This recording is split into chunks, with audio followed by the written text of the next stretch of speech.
warahmatullahi wabarakatuh.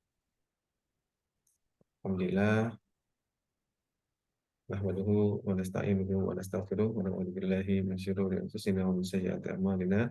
May yahdihillahu fala mudilla lahu wa may yudlil fala hadiya lahu. Asyhadu an la ilaha illallah wahdahu la syarika lahu wa asyhadu anna Muhammadan abduhu wa rasuluhu la nabiyya wa la rasula ba'dah. Yang saya hormati Bapak Mariono, ya, pada sumber kita pada karya kali ini, insyaallah, dan juga para peserta sekalian. Di sini ada dosen-dosen IPB, ada juga mahasiswa bimbingan, dan juga dosen IPB ada Bu Neneng, Bu Sekdep, kemudian Bu Resva, dan juga Bu Tita, ya. Assalamualaikum Bu Tita. Alhamdulillah, bagaimana Malaysia? Waalaikumsalam Pak. Ya, Sehat Pak. alhamdulillah. Wajahnya Bu Tita Kak nih. Tita ada di Indonesia. Nanti buka video lagi. Kelihatan wajahnya. Lagi di mana, Mbak? Udah lama nggak dengar suara Bu Tita, ya. Banyak lihat Mbak Tita nih. Iya. Ya besok mau ketemu Bu Ranti Bu, insya Allah. Masya Allah. Oh, berarti masih di Malaysia ya, Mbak Tita? Siapa saya Bu? Ya. Udah ketemu Iya. nih wajahnya. Masya Allah, tambah cantik sekarang. Bukan stres Bu. Ini di kosan, Mbak Tita? Di kos Di flat Bu. kontrakan. Kontrakan, iya. Ada flat ya? Iya. Ya, oke. Masya Allah. Mudah-mudahan dimudahkan nih. Jadi kita adalah dosen kita yang sedang tugas belajar juga di Indonesia. Gitu. Pastinya tentu butuh insight juga berkaitan dengan metode pengolahan atau penelitian yang akan di-share oleh Pak Marion ini. Dan juga ada ada peserta-peserta yang lain, ya. Terima kasih atas kehadirannya. Mungkin sebelum melanjutkan, mungkin saya akan sedikit memperkenalkan narasumber kita, yaitu Pak Mariono. Beliau adalah dosen di Departemen Agribisnis IPB, ya, Fakultas Ekonomi dan Manajemen IPB. Dan lanjutkan sekarang sedang studi S3 di Australia di University of Queensland. Dan yang menarik adalah beliau baru saja menerbitkan jurnalnya yang terindeks Scopus, ya, Q1, yang main-main. Q1, dan yang menarik juga menggunakan metode systematic review. Nah, ini jadi systematic review ini yang relatif low budget, ya, bahkan bisa gratis, ya, luar biasa, ya. Jadi sebenarnya untuk kita untuk menerbitkan jurnal itu nggak mesti mahal-mahal, ya, gitu. Jadi misalnya biaya untuk collection data collection itu kan besar sekali, ya, kalau pakai data primer misalnya. Nah, ini ada alternatif mungkin yang belum punya budget banyak, gitu ya, atau belum pernah dapat hibah riset, gitu ya. Nah, ini bisa banget nih menggunakan metode systematic review atau systematic literatur review, seperti itu. Nah, jadi mungkin kita langsung saja belajar begitu metode yang menarik ini. Dan mungkin karena waktunya singkat, ya, maka lebih fokus ke langsung step by step. Mungkin boleh sedikit diperkenalkan, ya, tapi jangan banyak, Bapak Mariana, ya, untuk introduction-nya. Mungkin langsung saja ke step-step supaya kita dapat insight bagaimana sih langkah-langkah dalam melakukan systematic literatur review ini. Udah pada nggak sabar kelihatannya ini kita semuanya, insya Allah saya persilahkan pada narasumber kita yang luar biasa, yaitu Pak Moreno. Kepada Pak Moreno kami persilahkan. Baik, terima kasih. Izin share screen, ya. Silakan. Ya.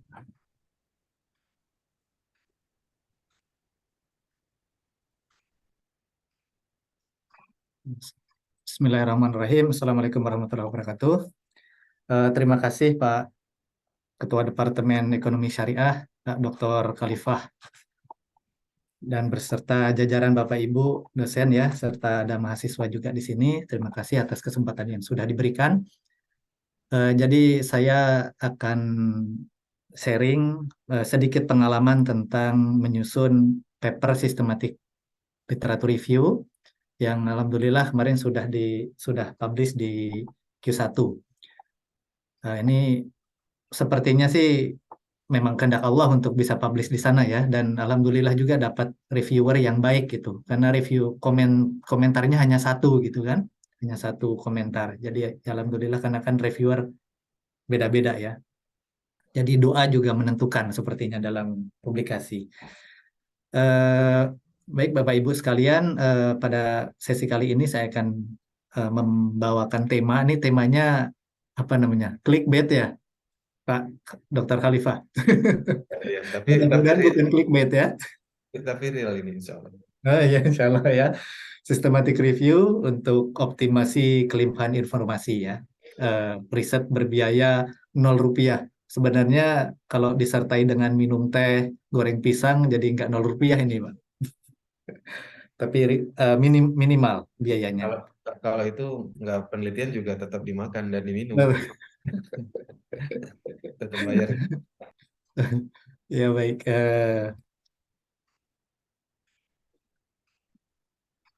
Baik, kenapa ini ya systematic review? Mungkin sekedar pengantar beberapa slide. Ini karena sekarang ini kita banyak sekali kan hasil-hasil riset, kalau kita buka di perpustakaan IPB juga banyak sekali, tapi belum teroptimalkan. Nah, ternyata hasil-hasil manuskrip yang ada itu juga bisa menjadi bahan penelitian. Nah, ini mungkin sudah umum bahwa systematic review ini awalnya dari kesehatan dan sekarang sudah berkembang ke ilmu-ilmu sosial. Dan kalau saya perhatikan juga riset riset questionnya, pertanyaannya, metode-metodenya itu juga sudah berkembang. Jadi tidak se-rigid yang di bagian kesehatan ya, di bidang ilmu kesehatan. Kalau untuk ilmu sosial itu saya lihat itu sangat fleksibel dan kita bisa memilih dari yang paling mudah sampai ke yang paling susah gitu Bapak Ibu. Di artikel banyak sekali. Nah, mungkin kita juga perlu pahami apa bedanya systematic review dengan narrative review ya. Kalau systematic review itu kan kita sudah apa namanya ada riset question yang jelas, ada hipotesis yang jelas, kemudian ada protokol yang harus kita lakukan, step by step-nya itu juga terdokumentasikan dengan baik sehingga bisa direplikasi. Ada yang namanya kriteria inklusi dan eksklusi, yaitu apa boundaries yang kita terapkan pada studi kita. Paper-paper apa yang kita masukkan dalam review dan paper-paper seperti apa yang kita keluarkan dari analisis kita. Nah, ini systematic review. Kalau naratif kan lebih bersifat umum ya. Dan biasanya juga kalau untuk naratif review ini biasanya juga dilakukan oleh orang-orang yang memang sudah sangat expert di bidang itu, sehingga orang ketika membaca potensi biasnya itu juga kecil. Tapi kalau sistematik, kalau untuk seperti saya misalnya yang tidak expert, orang akan mempertanyakan ini dari mana gitu, basis analisisnya apa. Tapi kalau kita sajikan dengan secara sistematis, seperti ini metodologinya, ini stepnya, dan ini kriterianya, maka orang tidak ada celah untuk menyangkal bahwa ini bukan expert karena tidak seperti itu. Nah, kemudian ada pertanyaan mungkin apakah banyak itu paper-paper systematic review yang terbit ya? Karena kan kalau kita yang sekarang di IPB kan banyak berkembang itu meta-analisis ya, bukan systematic review. Karena kalau meta-analisis kan lebih kuantitatif, ada proses pengolahan data secara ya misalnya ada regresi dan lain-lain. Tapi kalau systematic review benar-benar kualitatif analisisnya itu. Nah, ini kalau saya lihat di apa namanya jurnal kelompoknya Nature, itu ternyata di sana juga banyak sekali. Setiap volume yang diterbitkan itu hampir selalu ada systematic review. Satu artikel paling tidak. Jadi memang systematic review ini sudah sangat berkembang, apalagi kemarin waktu COVID ya. Jadi peluang untuk bisa publish di jurnal-jurnal bereputasi internasional itu sangat sangat besar. Nah, kemudian ini paper saya yang kemarin alhamdulillah bisa terbit. saya menganalisis tentang multi stakeholder partnership ya di developing countries. Nah, kemudian ini juga harus menjadi perhatian kita bahwa systematic review ini memang berbiaya minimal, berbiaya murah, tapi juga di dalam prosesnya memang perlu kesabaran dan waktu yang harus kita luangkan untuk ditelisik gitu satu-satu gitu ya. Itu juga membutuhkan kesabaran. Ya sama juga sebenarnya penelitian yang lain juga sama gitu ya. Tapi karena ini biayanya ringan, jadi effort kita akan lebih banyak. Alokasi waktu yang harus kita luangkan. Nah, ini juga harus jadi perhatian kita. Jangan sampai kita menganggap bahwa, wah gampang nih systematic review. Tapi ketika dijalankan ternyata bisa sampai berbulan-bulan misalnya. Ini juga harus jadi perhatian kita. Terus bagaimana langkah-langkah yang harus kita lakukan dalam systematic review? Ini saya coba mensarikan ada 8 langkah ya. Yang pertama itu kita harus menentukan dulu apa pertanyaan penelitian, riset question-nya. Karena literatur review ini kan penelitian, jadi harus ada riset question. Apa yang mau kita lakukan, apa yang mau kita jawab dari hasil review itu. Kemudian step kedua yaitu menentukan parameternya.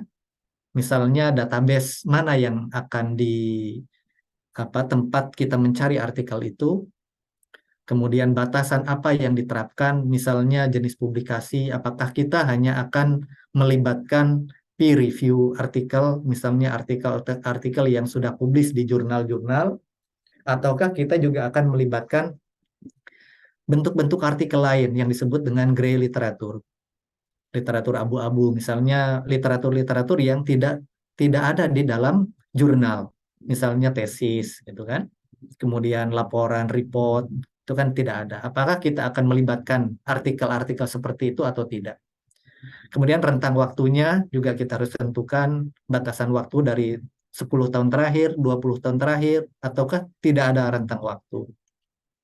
Cakupannya juga negaranya, misalnya apa? Kita akan fokus di Indonesia, di Asia, Afrika, atau di developing countries misalnya, atau secara global keseluruhan. Kemudian step 3 yaitu mengembangkan kata kunci.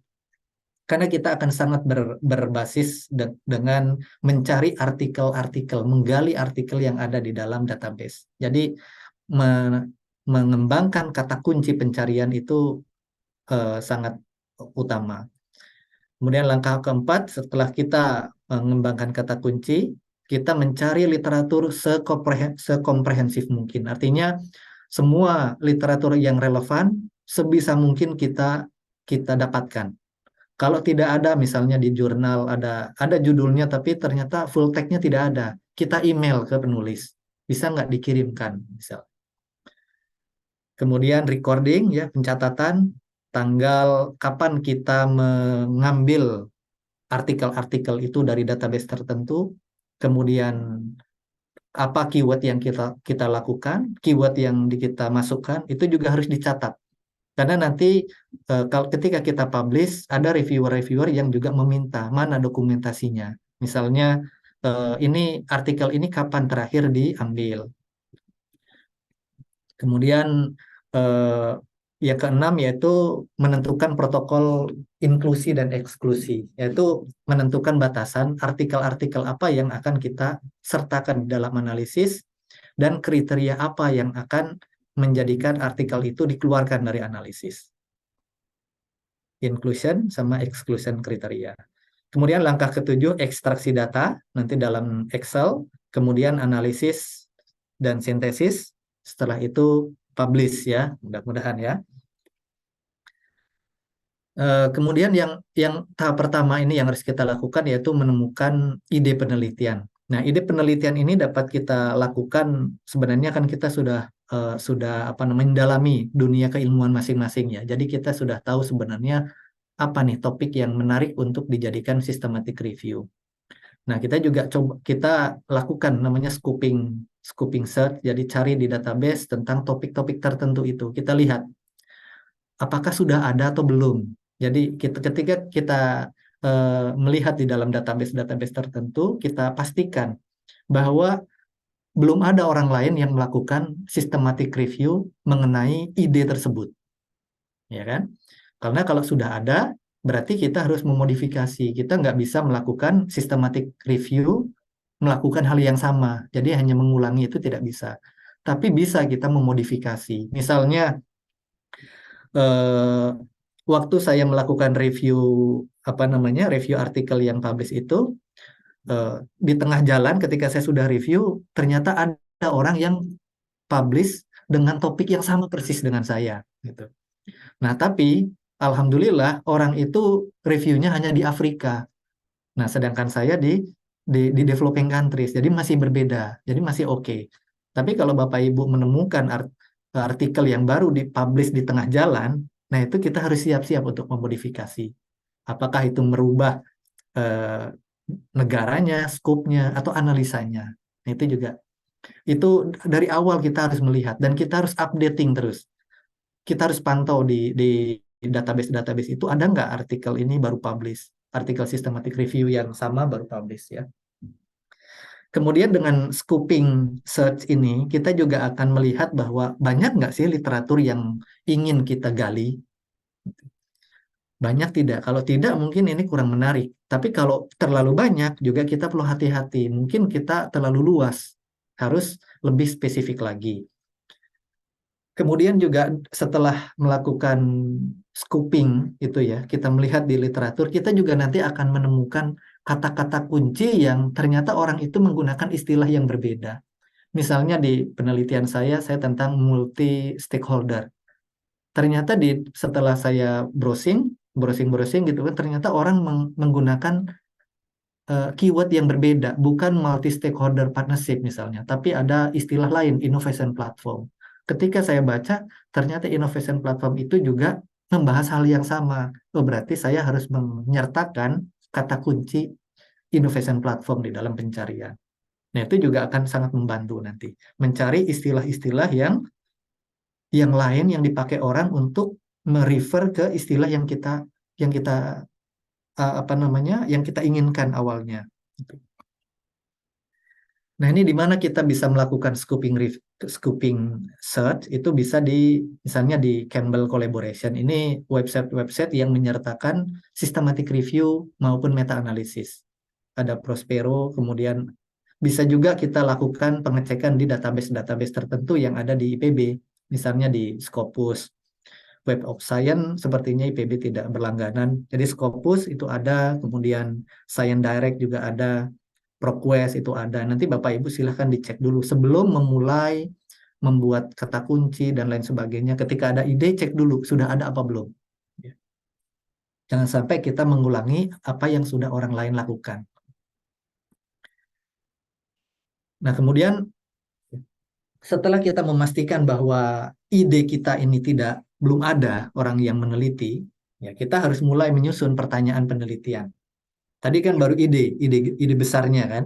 Nah, sekarang kita mengerucutkan apa pertanyaan penelitian kita.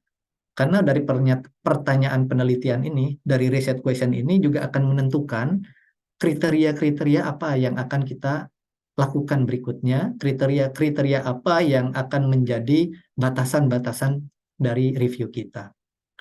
Nah, ini ada satu kesalahan umum ya dalam memilih topik, itu terlalu luas gitu. Sehingga menghasilkan terlalu banyak artikel yang harus direview. Jadi Bapak Ibu misalnya ingin mereview perkembangan Islamic Finance misalnya, keywordnya Islamic Finance. Dipastikan itu akan ada jutaan artikel. Bagaimana kita mau mereview jutaan artikel gitu. Sedangkan kita memiliki waktu yang terbatas. Jadi kita harus lebih spesifik. Islamic Finance on Agriculture. Kalau on Agriculture masih juga terlalu banyak, berarti kita harus spesifikkan lagi. Misalnya Islamic Finance on Agriculture in Developing Countries misalnya. Jadi pertanyaan penelitian ini harus dibuat kalau bisa sebisa mungkin spesifik gitu ya. Tidak terlalu luas. Nah, kemudian setelah kita punya namanya pertanyaan penelitian itu kita breakdown menjadi komponen-komponen yang lebih kecil. Dan komponen-komponen yang lebih kecil itu akan menjadi kata kunci nantinya. Misalnya Islamic Finance in Agriculture in Developing Countries. Berarti kata kuncinya apa? Islamic Finance, Agriculture, Developing Countries. Kita sudah ada 3 kata kunci gitu ya. Dan ini satu metode yang membantu kita untuk memudahkan mencari keyword kata kunci, yaitu dengan model PICO ya.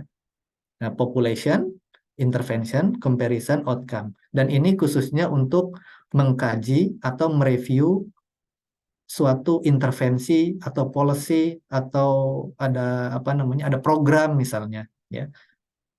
Itu menggunakan pendekatan PICO ini sangat membantu. P-nya saya sampaikan di yang berikutnya. Ini salah satu contoh aplikasi PICO. Misalnya pertanyaan penelitiannya, do small class size improve academic achievement ya di primary school. Berarti kita bisa breakdown nih riset question ini menjadi PICO. P yaitu P-nya population-nya, siapa yang akan kita kaji? Berarti primary school student ya kan? P-nya. Kemudian apa I-nya? Intervention-nya. Intervention-nya adalah reduction in class size, ukuran kelas. Kemudian comparison-nya, ada nggak comparison-nya? Kalau tidak ada, ya nggak usah diadakan. Tapi di sini secara implisit bahwa comparison-nya adalah normal, kelas dengan ukuran normal. Kemudian outcome, O-nya itu outcome ya, improve academic achievement. Itu adalah keyword-nya. Nah, dari keyword ini kita bisa kembangkan lagi. Misalnya, dari komponen yang pertama adalah P, primary school student, bisa kita kembangkan. Mungkin di orang itu merujuk ke primary school student itu, tapi bukan menggunakan kata-kata primary school student, tapi misalnya elementary school. Itu kan sinonimus kan, sinonimnya. Jadi, oh ya udah berarti dalam kata kunci kita ikutkan juga elementary school. Kemudian kalau di sekolah dasar itu kan 9 tahun kan, ya di secara internasional kan juga 9 tahun. Bahkan 12 tahun ya, 12 tahun maaf. 6 tahun, 3 tahun, tambah 3 tahun, 12 tahun.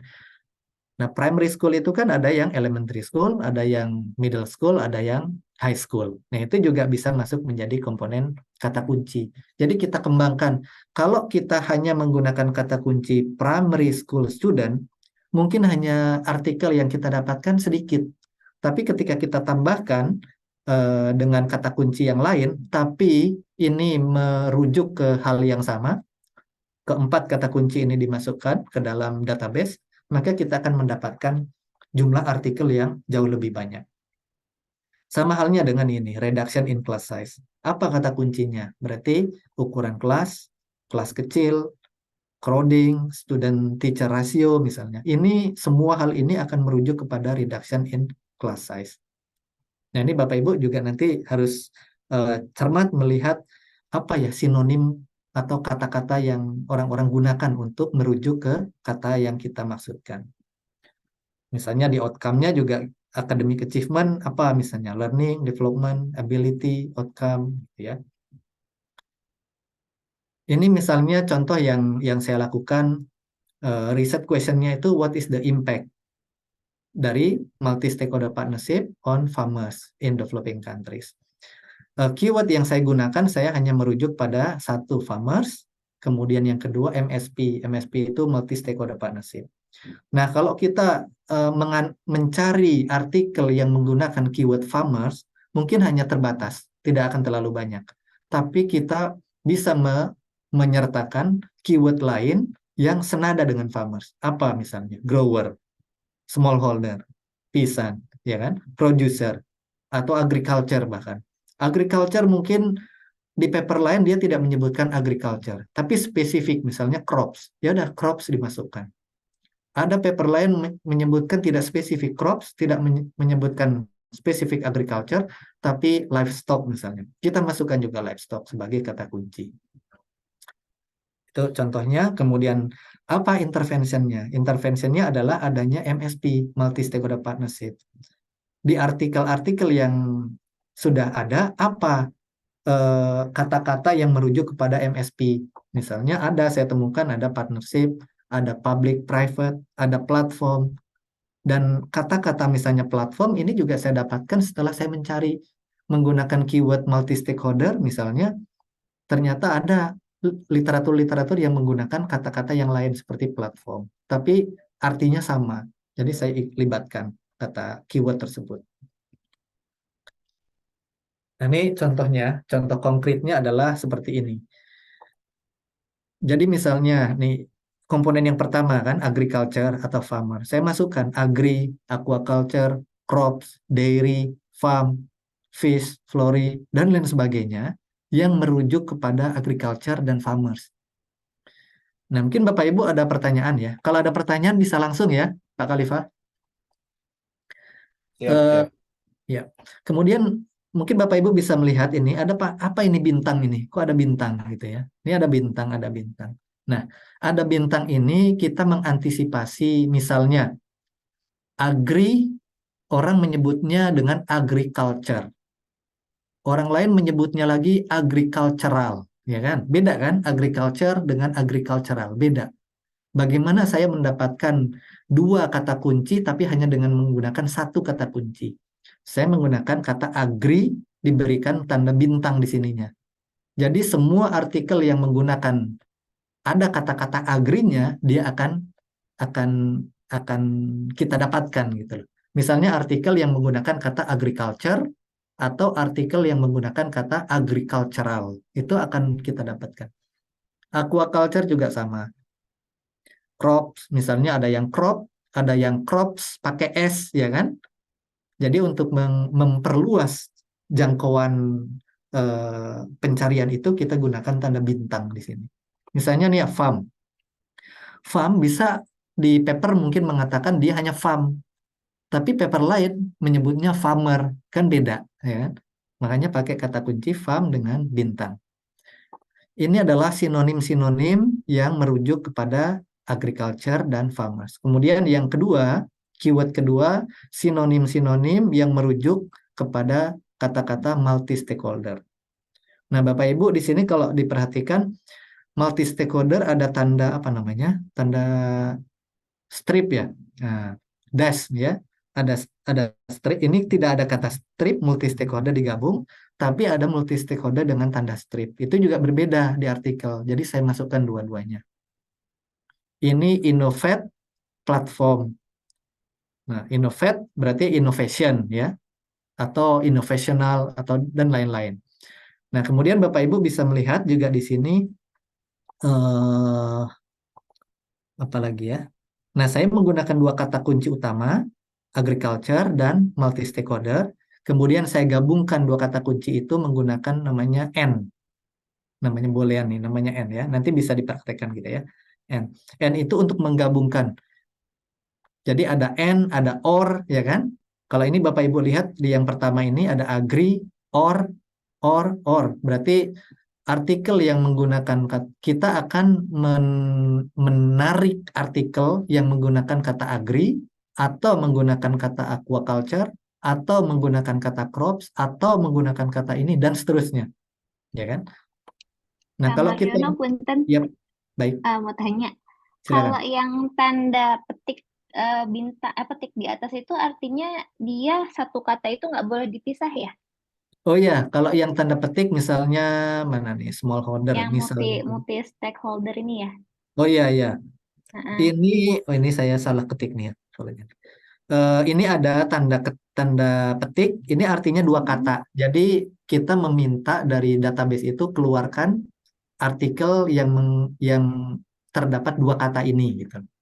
Hmm. Kalau Sama yang seperti ya. bentar Pak, kalau misalnya yang di atas itu Pak smallholder ada tanda petik, ada tanda bintang Yes. itu artinya apa Pak? Oh ini Heeh. artinya sama tanda bintang itu kan nanti misalnya paper menggunakan smallholder atau di paper lain menggunakan kata smallholders pakai S, Oh, ya kan? oke oke oke oke. Kalau Ya, kita ya. hanya smallholder tanpa bintang, kemudian tanda petik, dia akan mengeksklut paper-paper yang mengatakan smallholders. Gitu. Untuk memperluas jangkauan, kita kasih tanda bintang. Ini untuk keyword ya. Fungsinya Nah, memberi fleksibilitas ya tanda bintang itu ya. Betul, betul, Apa- fleksibilitas. Apapun huruf di belakangnya, yang penting depannya smallholder gitu ya. Iya, Suaranya. iya, betul. Ini yang saya lakukan agak sedikit banyak keyword yang saya masukkan karena saya berusaha untuk menjangkau semua artikel. Tapi ini juga ada teman saya yang publish di remote sensing, teknis ya, lebih ke teknis. Beliau keywordnya cukup sederhana, misalnya rubber plantation, pakai tanda petik, and remote sensing. Nah, kata-kata and ini berarti kita mencari artikel yang ada kata-kata rubber plantation dan remote sensing. Kalau artikel itu hanya membahas tentang rubber plantation tanpa remote sensing, dia nggak akan di-record sama database itu. Nggak akan muncul kalau tidak menyertakan N. Tapi kalau disertakan N, berarti artikel itu wajib mencantumkan rubber plantation dan remote sensing. Kalau di sini bukan N, misalnya or, berarti dia akan memberikan ke kita artikel yang menyebutkan rubber plantation atau remote sensing. Rubber plantation saja dia akan direcord, artikel yang menyebut remote sensing saja juga akan direcord. Karena or, jadi or itu memperluas jangkauannya juga. Kalau ada kata-kata N berarti hanya terbatas pada artikel yang ada kata kunci rubber plantation dan remote sensing. Kalau hanya ada salah satu, dia tidak akan merecord. Ini untuk kata kunci, Bapak Ibu ya. Dan Bapak Ibu juga perlu perhatikan beberapa database itu mereka juga ada database yang bisa kita masukkan banyak sekali kata kunci. Misalnya seperti Scopus, Web of Science itu kata kunci saya yang banyak ini bisa masuk sekaligus. Tapi ada database tertentu seperti Science Direct misalnya, dia hanya terbatas ke 7 kata kunci. Nah, kenapa saya pisahkan seperti ini, pencarian 1, pencarian 2, kemudian saya gabungkan pencarian 1 dan pencarian 2, karena beberapa database itu terbatas jumlah kata kunci yang bisa kita masukkan. Hanya saya pisahkan seperti ini, bertahap mencarinya. Kalau ini, karena kata kuncinya sedikit, jadi dia tidak perlu bertahap seperti saya. Nah, Bapak Ibu silakan kalau ada pertanyaan. Ini mengenai kata kunci ya. Ya, cukup jelas Pak Mariono, luar biasa. Baik. Nah, Oke, setelah kita mendapatkan kata kunci, yang selanjutnya kita lakukan adalah menentukan database. Nah, database ini variasi Bapak Ibu, tapi beberapa literatur yang saya lihat, mereka menggunakan paling tidak 3 database. Kebanyakan ya, 3 database. Ada juga yang hanya menggunakan 1 database, misalnya Scopus, ada, dan publish di jurnal-jurnal bereputasi. Dan jumlah database yang kita gunakan tergantung dari akses kita kan. Kalau kita nggak bisa akses database tersebut ya buat apa juga gitu ya. Ini biasanya beberapa database yang umum digunakan untuk social science. Dan kalau kita masuk ke dalam web perpustakaan IPB, di sana juga ternyata udah banyak database yang bisa kita akses. Mungkin Bapak Ibu bisa sambil googling juga ya ke perpustakaan IPB, bagian e-resources. Di sini ada yang saya rekomendasikan, misalnya ada Scopus, kemudian Cabi ya, ini, kemudian ProQuest, Science Direct. Ini database-database yang umum digunakan untuk jurnal ya, Science Direct, ProQuest, Cabi, sama Scopus misalnya. Kalau Bapak Ibu mau menambahkan lagi misalnya e-book, misalnya EBSCO juga bisa digunakan. Tergantung nanti artikel apa yang mau Bapak Ibu gunakan, apakah hanya terbatas pada jurnal atau menyertakan juga gray literatur ya.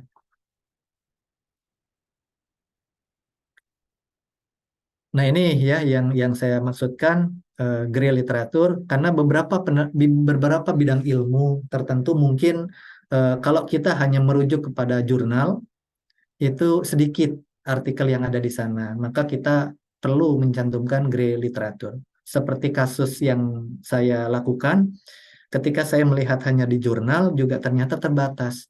karena banyak intervensi-intervensi yang menggunakan multi stakeholder partnership itu banyaknya di report gitu, misalnya di website-website riset organisasi internasional seperti FAO gitu kan, kemudian di Australia misalnya dari Asia, banyak laporan-laporan yang terbit di sana tapi tidak ada di jurnal. Maka waktu itu saya memutuskan kalau begitu saya masukkan juga grey literatur. Misalnya grey literatur itu ada laporan, ada proceeding ya, disertasi, publikasi dari pemerintah, organisasi, atau dari asosiasi-asosiasi profesi. Kita bisa sertakan itu. Tergantung dengan apa yang ingin kita dapatkan. Nah, kita bisa cari ya di grey literatur ini dari beberapa sumber. Misalnya kita bisa Google Scholar, Google Advanced gitu ya, Open. Ini beberapa sources yang bisa kita gunakan untuk menemukan grey literatur. Kita juga bisa masuk ke dalam website organisasi tertentu. Misalnya kalau tentang Islamic Finance, apa nih organisasi-organisasi yang menaungi tentang Islamic Finance. Kita lihat di sana, ada nggak publikasi-publikasi yang sudah dikeluarkan oleh mereka. Dan biasanya tidak ada di jurnal. Padahal itu publikasi-publikasi yang sangat penting untuk kita review. Jadi yang pertama itu misalnya peer review, yang kedua melibatkan grey literatur, kemudian yang ketiga kita juga bisa melakukan namanya snowballing. Snowballing itu kita sudah mendapatkan artikel katakanlah 700 artikel atau 100 artikel. Nah, kita bisa lihat dari 100 artikel itu kita cek di daftar pustakanya. Ada nggak artikel-artikel yang mereka jadi referensi mereka, tapi belum ada di list yang kita punya. Nah, kita bisa ambil dari referensi itu, bisa nambah gitu ya. Jadi total paper yang kita analisis itu jadi nambah dengan cara snowballing. Kita cek referensinya. Memang ini agak makan waktu ya kalau melihat satu-satu gitu kan. Tapi kan kita bisa ya pakai keyword, kita search misalnya keywordnya finance, agriculture misalnya, nanti akan muncul di referensi itu, di daftar pustaka itu. Nah, ya silakan. Berarti tidak terbatas pada apa namanya paper-paper yang tercakup atau terambil dari database ya sebenarnya ya. Jadi Betul. kita masukin paper-paper yang lain. Mungkin itu yang dimaksud dengan tadi exclude include ya. Agak berbeda kalau exclude dan include, nanti saya akan jelaskan di slide berikutnya ya. Tapi kalau ini prinsipnya betul seperti yang Pak Khalifah sampaikan tadi, bahwa kita bisa menggunakan database sebagai referensi utama, tapi kita juga bisa menggunakan sumber lain selain di database Scopus dan lain-lain itu. Misalnya untuk mencari grey literatur ya, dari website organisasi. Kita juga bisa mencari, selain dari dua cara tadi, kita bisa mengembangkan pencarian kita dari referensi. Kalau referensi yang kita dapatkan dari daftar pustaka kan bisa jadi itu jurnal, bisa jadi juga report, ya kan? Bisa juga tesis, disertasi misalnya. Ya betul Pak Khalifah, seperti itu tadi. Tidak terbatas, tidak terbatas hanya pada, bisa tidak terbatas pada database. Tapi kalau kita mau membatasi pada database saja, ya bisa saja. Itu lebih mudah untuk kita lakukan. Karena bisa dibayangkan ketika kita menganalisis jurnal-jurnal yang ada di database, gitu kan, itu mereka punya format yang seragam kan, introduction, methodology, result, conclusion, ya kan. Kemudian apalagi ya abstrak gitu ya. Formatnya sama. Dalam kita menganalisis nanti membacanya itu enak. Tapi kalau kita menginclude grey literatur, misalnya report dari government atau dari research organization, formatnya nanti beda. Kita agak sedikit kesulitan. Ada tantangan yang lebih besar gitu. Kalau kita memasukkan grey literatur. Kita bisa menambah jumlah artikel, tapi ada challenge ya. Formatnya berbeda misalnya. Seperti itu. Ada pertanyaan lain? Mungkin untuk pemula ini ya yang mudah-mudah dulu aja kali ya. Betul. Ya, Ya, ya, ya. dibatasi ke Data database saja. ya. Nanti kalau udah eh, jago, gitu ya, mungkin bisa yang snowballing ini ya. Gitu. Iya, iya. Tapi tergantung juga nanti. Karena kalau artikelnya hanya sedikit misalnya ya, kita cari di database hanya 100, hanya 200 misalnya, kan itu sedikit sekali kan. Hmm. Nggak ada nih di database semua udah dicari, nggak ada. Ya mau nggak mau kita harus cari di sumber yang lain, melibatkan grey literatur misalnya. Nah, itu jadi Tergantung pertanyaan. juga. eh, Sebetulnya ada nggak semacam standar berapa sih yang paper yang apa ya, yang harusnya ada? Layak gitu ya. Maksudnya tadi kan disebutkan 100 atau 200 itu hitungannya sedikit. Ya Iya. sebenarnya berapa kira-kira, atau ada nggak sih standar waktu, apakah Hmm. 500 misalnya, itu berapa gitu? Itu tidak ada sebenarnya, tidak ada. Hanya saja kalau kita lihat di paper-paper yang bagus itu pasti yang saya maksud 100-200 itu pada saat mendapatkan informasi awal ya, belum kita screening ya. Ya betul. Jadi ketika kita dapat informasi awal, oh ada sekian, ada kalau saya lihat di paper-paper itu pasti ribuan di awal. Ada 1.000, 2.000 misalnya. Kemudian dari 1.000, 2.000 itu di screening. Dari screening nanti tinggal 10, 20, 30, 40 misalnya. Nah, kalau dari awalnya saja hanya 100, ini kan kadang bisa jadi dipertanyakan, apakah benar riset terkait dengan bidang tersebut itu masih sangat terbatas, ataukah pencarian kita yang kurang kurang rigor misalnya, kurang apa namanya, kurang komprehensif gitu kan. Nanti bisa jadi bahan pertanyaan. Jadi sebisa mungkin untuk tahap awal cari referensi sebanyak mungkin. Tidak ada standarnya kalau saya lihat tidak ada. Ya, Nanti ya. di slide berikutnya akan saya tunjukkan berapa minimal data yang bisa kita review di akhir ya. Maksudnya di setelah kita screening, data yang bisa kita analisis itu berapa sih gitu. Nanti akan ada di slide berikutnya. Tadi tahap pertama ya database, kemudian snowballing. Nah, kemudian ini nih, setelah kita mencari di database, kita tadi sudah punya kata kunci kan? Kita sudah menerapkan kata kunci itu di database tertentu. Kemudian setelah dapat nih, katakanlah 1.000 di database itu mau diapakan? Nah, kita masukkan ke dalam misalnya EndNote atau apa di Excel apa yang umum misalnya, Mendeley misalnya ya. Kita download Kalau artikel-artikel itu. kalau Zotero bisa nggak? Zotero bisa, tapi saya belum pernah pakai Zotero. Mendeley juga belum pernah pakai, baru kemarin saya coba-coba ya. Karena biasanya saya pakai EndNote, tapi prinsipnya bisa, semuanya bisa. EndNote, Mendeley, Zotero gitu, bisa semua. Yang penting kita bisa download apa namanya RIS-nya itu lah Pak Khalifah, Oh iya, ya bisa kan? bisa. Zotero juga bisa. RIS. Ya, RIS-nya itu kita download nanti dari Scopus misalnya. Kita download, kita masukkan ke dalam ini software ini. Ini contohnya ya. Ini yang EndNote kan. Kan ini umum ya, biasa dipakai ya. Mendeley misalnya pada pakai. Hasilnya nanti setelah kita buka di EndNote akan seperti ini. Kemudian juga setelah kita cari, kita juga bisa namanya ada menu di dalam Scopus itu misalnya riwayat apa histori pencarian kita. Jadi kita kalau di Scopus biasanya diminta untuk login, registrasi ya.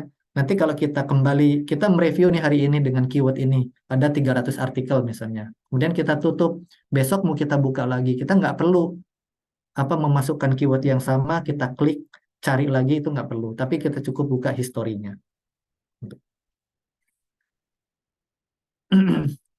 Nah,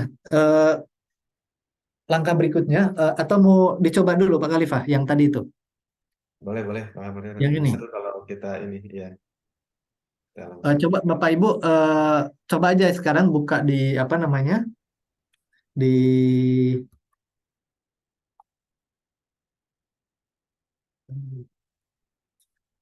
saya buka di sini ya.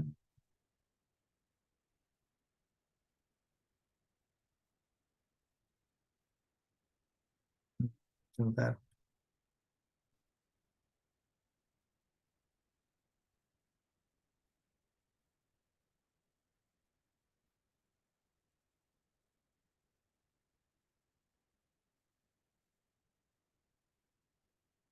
IPB perpustakaan ya.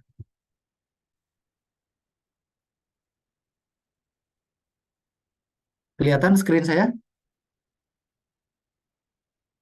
Ya, kelihatan Pak. Kelihatan. Oke. Misalnya ini kan kita masuk ke website perpustakaan IPB ya. Kita klik Scopus.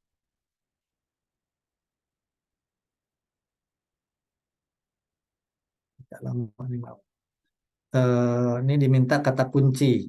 Nah, kita masukkan kata kunci. Misalnya apa? Islamic Finance and Agriculture ya. Nah, kita pakai terapkan yang tadi. Tanda apa namanya? Tanda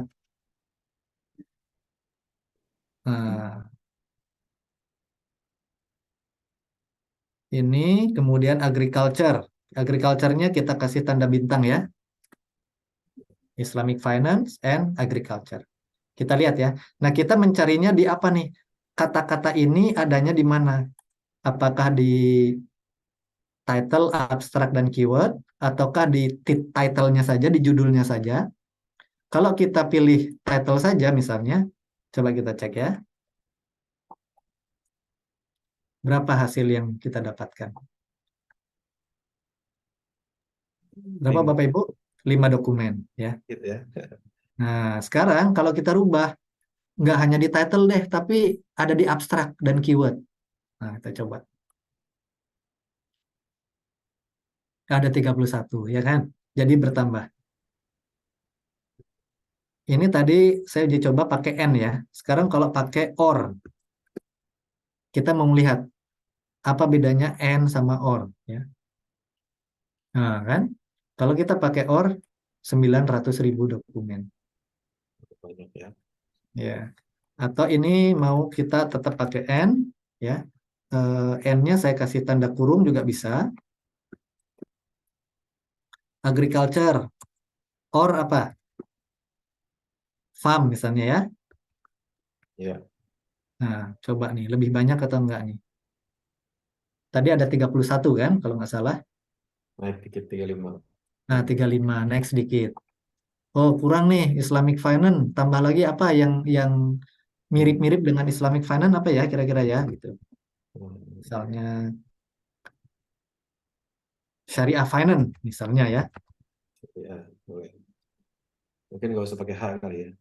Hah? Oh iya betul. Pakai bintang aja maksudnya. Pakai H biasanya. SH.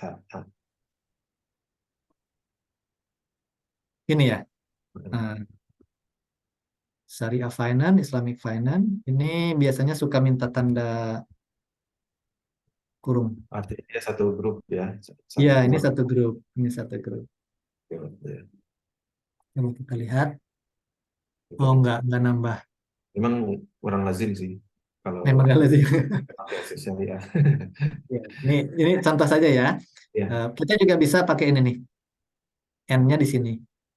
Oh, gitu. Ini dihapus. Taruhnya di sini. Itu juga bisa sama. Ya, ya. Nah, ini variasi. Nanti silakan saja mana yang dipakai. Nah, tadi kita sudah nyampe ke mana? Ini ya. Sudah ada nih. Ada 35 dokumen. Mau diapain? Berarti harus di apa? Dimasukkan ke dalam ini tadi, Bapak Ibu. Ya. Ke software reference manager tadi. Nah, kan Bapak Ibu familiar kali ini ya. Misalnya tinggal all, kemudian export ya. Exportnya kalau Mendeley pakai apa ya? Saya nggak familiar. Kalau pakai Mendeley saja. Pakai yang familiar aja. Nanti Coba kita Mendeley. sesuaikan. Baik. Ini harus minta sign in segala macam. Coba saya cek. Kalau saya bukanya lewat RIS ini misalnya. Nah, informasi apa yang mau Bapak Ibu masukkan? Jadi apa penulisnya, dokumen title-nya, judulnya, tahunnya, macam-macam nih. Bapak Ibu kalau mau bisa diklik semua. Tapi buat apa juga kan? nggak Ya. perlu ya, nggak perlu dimasukkan semua. Abstrak mungkin penting ya, abstrak. Nah, sudah situ kita ekspor ya. Ini normal kan seperti biasa. Sudah diekspor, biasanya ada di, kalau saya biasanya ada di download. Nah, saya taruh di sini. Nah, ini Bapak Ibu. Jadi ini satu file ini isinya ada 35 artikel satu file tersebut. Kemudian saya buka misalnya Mendeley, Mendeley. Kemudian saya masukkan ya, add new ya, import library. Tadi apa ya? RIS, formatnya kan RIS. Nah ini Bapak Ibu. Jadi kita cari di mana lokasinya, kita klik di sini, Scopus, masukkan di sini. Nah, data-data itu sudah ada, semua udah masuk di sini semua. Hmm. Nah dari sini nanti, oke, ini tadi cara bagaimana setelah kita cari di Scopus, kemudian kita masukkan ke dalam software apa nih? Reference Manager ya. Nah kita kembali lagi ke sini sekarang.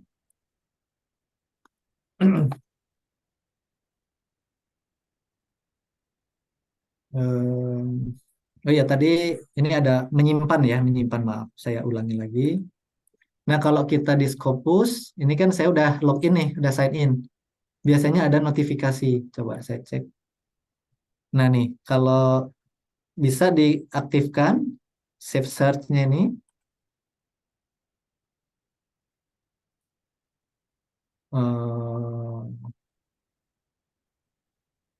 Create new save search. Nah, tadi kan ini kan yang kita pakai ya. Nah, ini udah di save. Hmm. Oh iya. Nih misalnya, tadi kita nyari kan? Pertama Oh, iya. ini, kemudian kedua ini, ketiga ini. Hmm. Nah, kalau kita mau melihat lagi hasilnya, kita nggak perlu search lagi ya, tinggal klik di sini, Bapak Ibu tinggal pergi ke sini, klik salah satu. Misalnya nih yang 31 nih. Otomatis nanti akan merujuk ke yang 31 artikel. Lihat ya Bapak Ibu ya, 31 dokumen. Dan dia akan update ya, artinya kalau ada penambahan artikel dalam rentang waktu jeda itu, dia Iya, akan mungkin dia akan update ya. Mungkin eh, tadi jadi betul, betul. Misalnya, hari ini kita search dengan keyword ini, hasilnya 31. Hmm. 1 minggu kemudian misalnya ada artikel baru yang masuk nih kategori ini. Nanti mereka akan, pertama, mereka akan update jumlah ini, 32. Hmm. Kemudian yang berikutnya adalah mereka akan mengirimkan notifikasi ke kita. Nih ada alert. Oh, Jadi akan kirim email ke kita, nih ada artikel baru minggu ini yang sesuai dengan keyword yang kita masukkan. ya, Nah, ya. itu manfaatnya. Baik. Hmm. Kayak tadi Berarti yang kita tulis itu hanya keyword-keywordnya aja apa ya? Yang kita tulis di dalam ini database-nya, iya, hanya keywordnya saja. Dan Kemudian ini nanti harus menggunakan bintang gitu ya, tanda kutip gitu. tidak harus, Bu. Tidak harus. Jadi ini kalau Nggak, mau, maksudnya untuk memfokuskan gitu, bahwa ini dibatasi dengan apa, misalkan kayak saya kan tentang pariwisata, iya, misalkan halal pariwisata halal misalkan tentang gitu. iya, Jadi harus pakai bahasa Inggris gitu ya, iya, halal tourism gitu ya. iya betul. Iya betul, Bu. Misalnya di sini halal tourism seperti itu kan? Ya, Iya betul. Kalau misalnya ada yang pakai S halal tourism, boleh Ibu pakai pakai bintang. Tapi hmm, Bapak Ibu bisa cek juga kalau pakai bintang dengan nggak pakai bintang ada bedanya nggak hasilnya. Kalau nggak ada bedanya ya nggak perlu. Tapi kalau untuk oke, antisipasi ya pakai bintang itu lebih baik. Pak. Kalau ada pertanyaan langsung dipotong saja ya Bapak Ibu, silakan ya. Dari tadi udah banyak pertanyaan. Ya. Ini tadi mau menyimpan agar bisa ada notifikasi dari Scopus misalnya ke kita. Ini bermanfaat. Nah, kemudian yang berikutnya adalah mencatat. Nah, ini yang harus apa namanya? Recordnya harus bagus ya Bapak Ibu.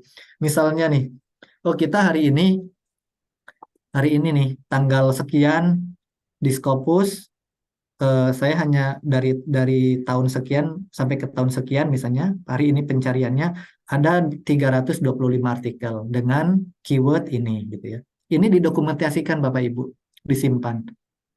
Karena nanti misalnya ada review, biasanya juga di paper itu ditulis kapan Bapak Ibu terakhir mencari data tersebut. Kapan terakhirnya? Misalnya di Scopus hari ini, tapi di Web of Science misalnya minggu lalu kan, beda kan tanggalnya. Bapak Ibu bisa cantumkan bahwa di Scopus mulai mencarinya tanggal sekian terakhir, di Web of Science tanggal sekian dengan jumlah artikel sekian. Ini didokumentasikan untuk referensi kita juga. Jika nanti ditanyakan ya. Kemudian strategi pencarian itu yang ini tadi, yang keyword-keyword ini. Maksudnya itu ditanyakan oleh reviewer gitu. Kadang-kadang ada reviewer Ya, Pak. yang suka usil menanyakan. Misalnya Oh, kasus yang teman saya itu, iya. kan di papernya dituliskan apa strategi pencariannya keywordnya ini. Hasilnya ada berapa, katakanlah ada 300 paper. Reviewernya itu menggunakan keyword yang sama, dicari di database yang sama, kok hasilnya beda nih punya saya, kata dia.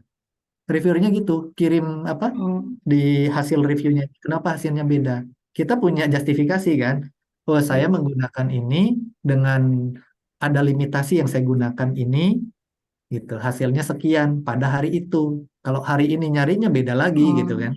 Jadi kita punya justifikasi. oh begitu, Pak. Itu bukan Iya, usil iya. Pak Marek. Itu mah Hah? bagus, ngecek dia bener rajin gitu. Rajin kan? Tapi ada ternyata reviewer yang seperti itu, yang ya rajin sekali gitu. Nah ini juga Strategi untuk menolak. gimana Ibu? Oke ya, jadi ini juga perlu didokumentasikan Bapak Ibu. Kemudian rentang waktu, saya kembali ke yang tadi yang di Scopus tadi ya. Di sini Bapak Ibu kalau memang ingin membatasi eh, tahunnya misalnya, saya ingin meneliti hanya 10 tahun terakhir misalnya. Bapak Ibu bisa dilakukan. Mana di sini ya? Nah ini nih, from dari tahun berapa berarti? 2013 sampai 2023 misalnya. Nah, nih pencarian. Hasilnya hanya berapa Bapak Ibu? 29. Kurang. Tadi 35 kan? Hmm. Gitu. Karena Bapak Ibu hanya membatasi pencarian 10 tahun terakhir. Ini Bapak Ibu nggak ada masalah. Misalnya kalau memang risetnya itu reviewnya hanya ingin menganalisis 10 tahun terakhir, ya berarti batasan ini harus dipakai. Dan di sini juga Bapak Ibu harus dokumentasikan. Saya hanya mencari dari tahun sekian sampai tahun sekian. Ada limit yang saya pakai, misalnya. Begitu Bapak Ibu ya. Kemudian di Scopus tadi juga ada beberapa kriteria. Misalnya, nah nih, dokumen type-nya seperti apa? Apakah kita mau fokus ke artikel, artinya artikel jurnal? Apakah juga termasuk book chapter, conference misalnya, atau review? Review itu berarti misalnya ada review, ada systematic review. Apakah kita mau masukkan ini paper-paper yang review di dalam review kita? Jadi review di review lagi misalnya. Atau kita ini nggak usah dimasukkan, kita hanya fokus ke artikel. Ini juga bisa, nggak ada masalah. Yang penting didokumentasikan Bapak Ibu. Nah, kalau kita mau artikel saja berarti hanya 24. Prosesnya sama tadi ya, dicentang, terus import. Ya.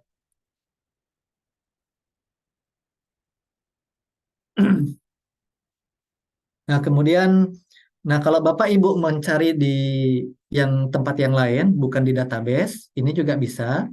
harus di-record ya Bapak Ibu. Seperti ini contohnya yang saya lakukan misalnya di FAO.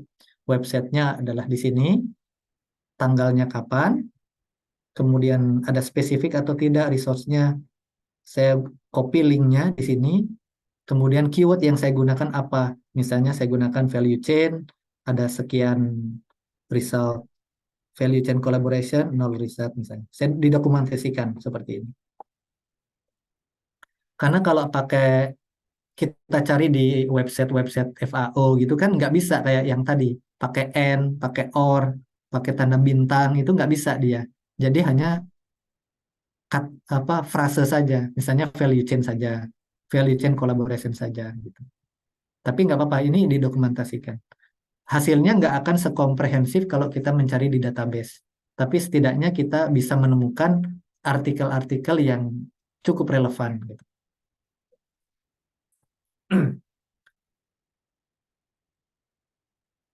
Nah, Bapak Ibu, setelah kita tadi dari Scopus sudah kita ambil, kita masukkan ke dalam Mendeley atau Zotero misalnya, kemudian kita mulai nih kita juga harus didokumentasikan nantinya referensinya. Misalnya nanti di dalam proses ini nanti kita akan mulai men-screening ya, Bapak Ibu. Men-screening misalnya dari total, ini contohnya 1.300 sekian, ada duplikasi sekian, kemudian saya review dari sisi judul dan abstraknya, ternyata yang relevan hanya sekian. Ada artikel-artikel yang bukan bahasa Inggris, saya keluarkan. Ini didokumentasikan Bapak Ibu. Semuanya, apa yang Bapak Ibu lakukan, berapa artikel yang dikeluarkan, berapa artikel yang ditambahkan dari proses snowballing misalnya. Nih misalnya nih additional article from reference snowballing ya. Ada 4 misalnya. Kita masukkan juga di dalam catatan kita. Pak Mariano, Ya, punten. baik, Kalau baik. misalnya kan ini kan yang non Inggris itu kan di-exclude ya. Ya, Berarti kalau misalnya nih kita kan bisa paham bahasa kita, itu boleh di-include nggak sebetulnya? boleh. Jadi systematic review itu penelitian yang terserah lu dah katanya. Ya kan? Terserah si peneliti mau ngapain. Yang penting ada protokolnya jelas, dokumentasinya jelas gitu. Benar-benar itu terserah si peneliti. Kita mau Ya. melibatkan bahasa Malaysia, bahasa Indonesia, kita ngerti bahasa Filipina misalnya, masukkan juga Filipina, itu silahkan. Itu boleh. Ya, itu kata kunci tuh Bu Tita. Terserah lu. Iya. Kata kuncinya terserah lu. Selama terdokumentasikan dengan baik, ya semuanya. Iya. Iya. Yang penting didokumentasikan dan dilaporkan nanti di dalam artikel kita. Tapi kan Nah, harus berbahasa Inggris ya Pak ya. eh, artikel yang kita cari dalam bahasa Indonesia kan tidak ada masalah, Bu. Tapi Iya, dalam penulisannya nanti tentu bahasa Inggris kalau kita mau iya, publikasi di jurnal internasional. iya. Nah, Kalaupun nasional juga nggak apa-apa ya Pak ya. Misalkan nasional berbahasa Indonesia, tapi yang seperti tadi itu apa caranya ya, cara apa pencariannya itu ya. iya, betul. Nggak ada masalah, Bu. Mau publikasi di mana saja nggak ada masalah. Kita mau karena di Indonesia misalnya kita nggak menargetkan tinggi-tinggi, saya mau systematic review di Indonesia saja negaranya. Ya berarti kan bahasanya mungkin yang diikutkan hanya bahasa Indonesia sama bahasa Inggris misalnya. Iya. Bahasa Arab kayaknya jarang ya publikasi di Indonesia bahasa Arab misalnya. Atau bisa jadi ada publikasi berbahasa Arab tapi studinya di Indonesia. Bisa kan? Itu juga bisa kita masukkan. Namanya otomatis review ya Pak ya namanya. Systematic review. Oh sistematik. Ah, Oh, iya. Sebelum lebih jauh mungkin ada sedikit pertanyaan yang mengganjal ya. Baik. Apa bedanya systematic review dengan systematic literature review? Apakah sama atau beda? Oh, sama saja. Systematic review. Biasanya orang ada yang menyebutnya systematic review atau systematic literature review. Karena yang kita review kan literatur kan. Literatur itu Iya. bisa peer review artikel, bisa juga grey literatur. Baik. Itu penyederhanaan saja penulisan. Ya. Ya. Ya. Cuma share aja. Nanti ini di-share enggak? Silakan Ibu, nanti Oleh- saya share. Oh, iya, Silakan. Satu aktif lagi banget. Pak Madana, mungkin di slide sebelumnya ini ada kata-kata yang menarik yaitu prisma. Saya Iya. sering dengar juga bahwa systematic review itu harus mengikuti flow-nya prisma. Nah, ini Iya. mungkin dielaborasi mungkin biar lebih Baik, paham. baik. Baik, di slide berikutnya nanti akan saya munculkan prisma flow itu seperti apa. Jadi ini protokol yang harus kita lakukan.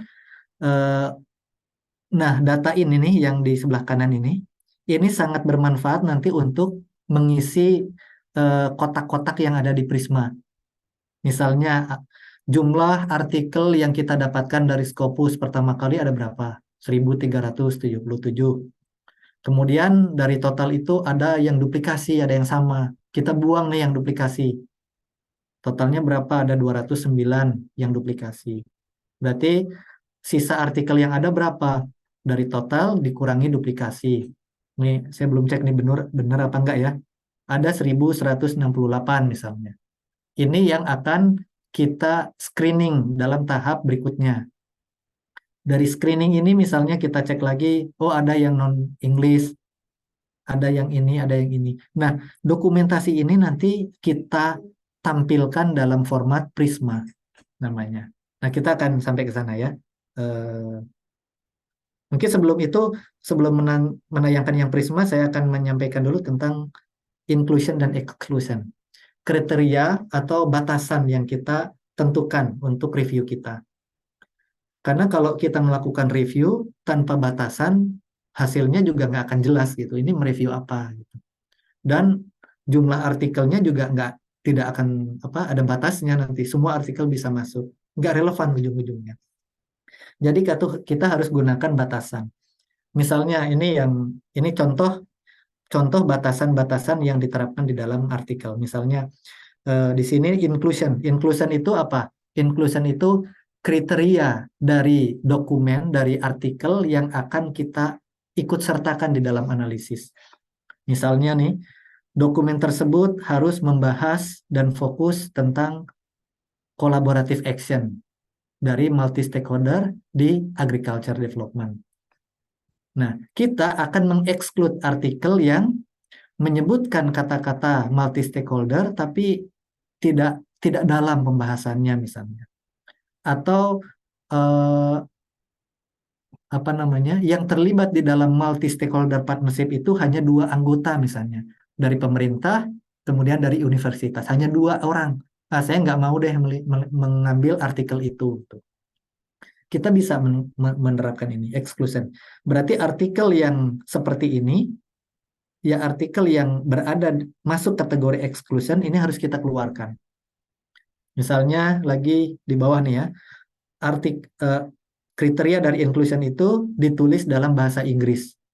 Berarti artikel yang ditulis dengan bahasa selain bahasa Inggris, kita harus keluarkan.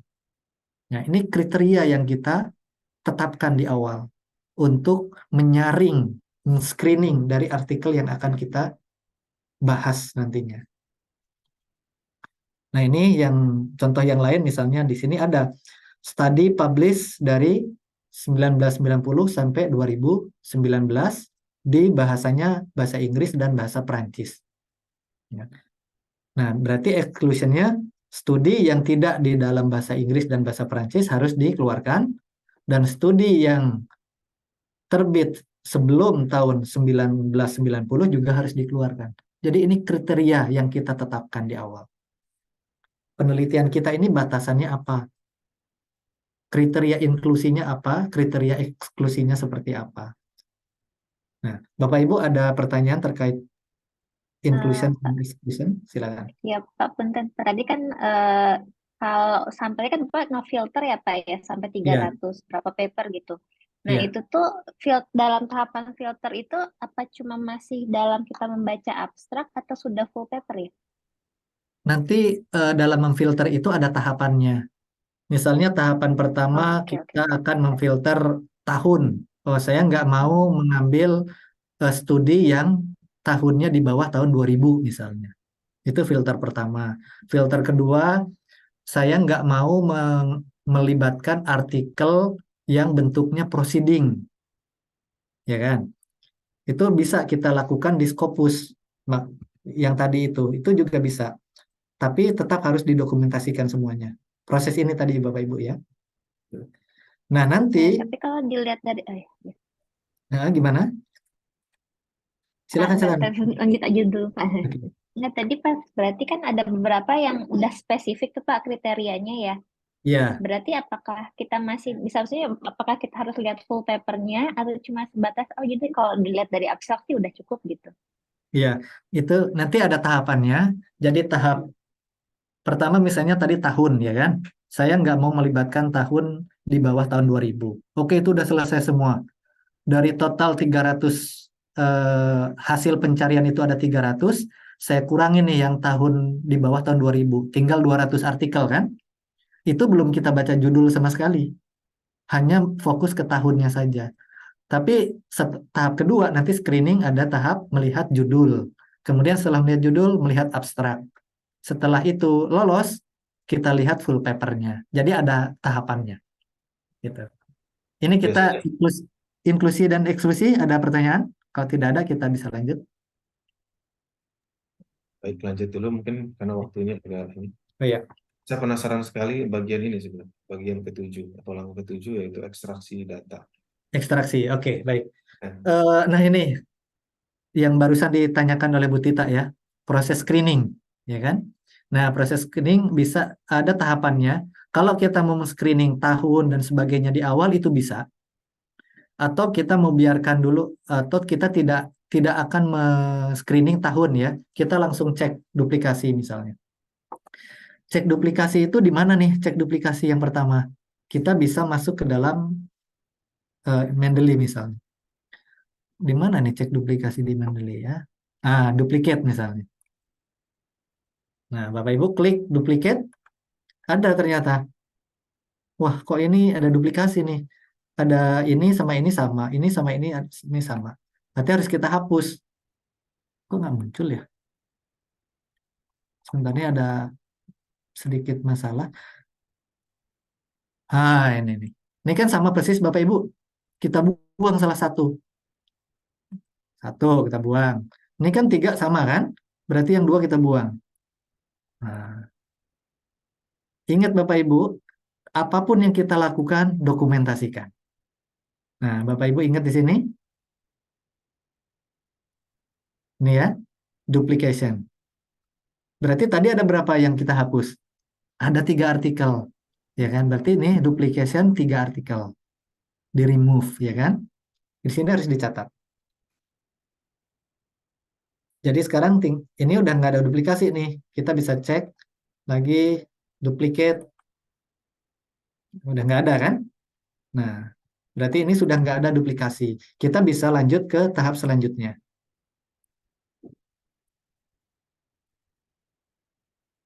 Tahap selanjutnya adalah title dan abstract review. Nah, duplikasi nggak ada, kita masuk ke title dan abstract review. Ini belum ke full text ya Bapak Ibu, baru meneliti judul dan abstraknya. Relevan nggak gitu. Misalnya kita cek lagi di sini ke all reference. Ini nih, judulnya cocok nggak Bapak Ibu nih misalnya. Judulnya developing agropastoral. Abstraknya gini, wah kayaknya cocok nih. Oke, kita masukkan. Paper yang kedua, Bapak Ibu bisa baca judulnya ini sama ini. Ini nggak cocok nih. Saya hapus saja ini yang ini, paper ini. Hapus, bisa kan? Hapusnya di mana nih? jadi agak sedikit subjektif ya sebenarnya ya, ketika Betul, betul sekali, subjektif. Makanya di dalam review ini sangat disarankan penelitinya lebih dari 1 orang, Pak Khalifah. Misalnya 2 orang. 2 orang melakukan hal yang sama. Jadi misalnya Pak Khalifah, saya ingin menghapus ini, tapi partnernya saya tidak menghapus ini. Kenapa? Barulah diskusi. Nah, kalau dari paper-paper yang lain saya baca bahkan 3 orang. 3 orang itu ketika 2 orang ini konflik, berantem gitu kan, ini nggak cocok. Tapi yang satu bilang ini cocok, ada orang ketiga yang menjadi penengah. Apa keputusan yang diambil? Ini dimasukkan atau tidak dimasukkan? Gitu Pak. Jadi untuk mengurangi bias harus lebih dari 1 ya. Iya betul, mengurangi bias harus lebih dari 1. Gimana nih cara ngebuangnya? Misalnya ini, yang ini nggak secara judul dan abstrak ini nggak sesuai, nggak relevan, ya kita hapus, delete, ya kan? Ini dan ini juga secara judul dan abstrak nggak relevan, saya delete. Gitu. Ini baru tahap title dan abstract review ya Bapak Ibu, tahap pertama. Kalau title dan tahap abstract review ini udah oke, baru kita masuk ke dalam full text review. Nah, full text review berarti mau nggak mau kita harus membaca seluruhnya. Gimana caranya ya? Ya berarti kita harus mendownload artikel itu Bapak Ibu. Saya di sini belum familiar apakah bisa langsung menggunakan Mendeley ini. Mendeley ini akan mengimport artikelnya, full text artikelnya ke dalam artikel ini, ke dalam Mendeley atau tidak. Tapi kalau bisa nanti Bapak Ibu bisa cari caranya. Saya Bisa belum sih. tahu. Bisa. Kalau bisa, harusnya Baik. bisa. Ya. Nah, kalau bisa nanti menggunakan fitur tersebut. Kalau ada fitur yang tidak bisa, misalnya fitur artikel itu tidak open access misalnya, nggak bisa di-download langsung oleh Mendeley dari Scopus. Berarti mau nggak mau kita harus pergi ke dokumen tersebut. Nah, dia nyari nggak? Mau nggak mau ya kita harus cari ya misalnya artikel tersebut adalah mana sih? Maaf. Misalnya artikel ini nih. Oh ini ada nih. Matching PDF font is reference. Get PDF.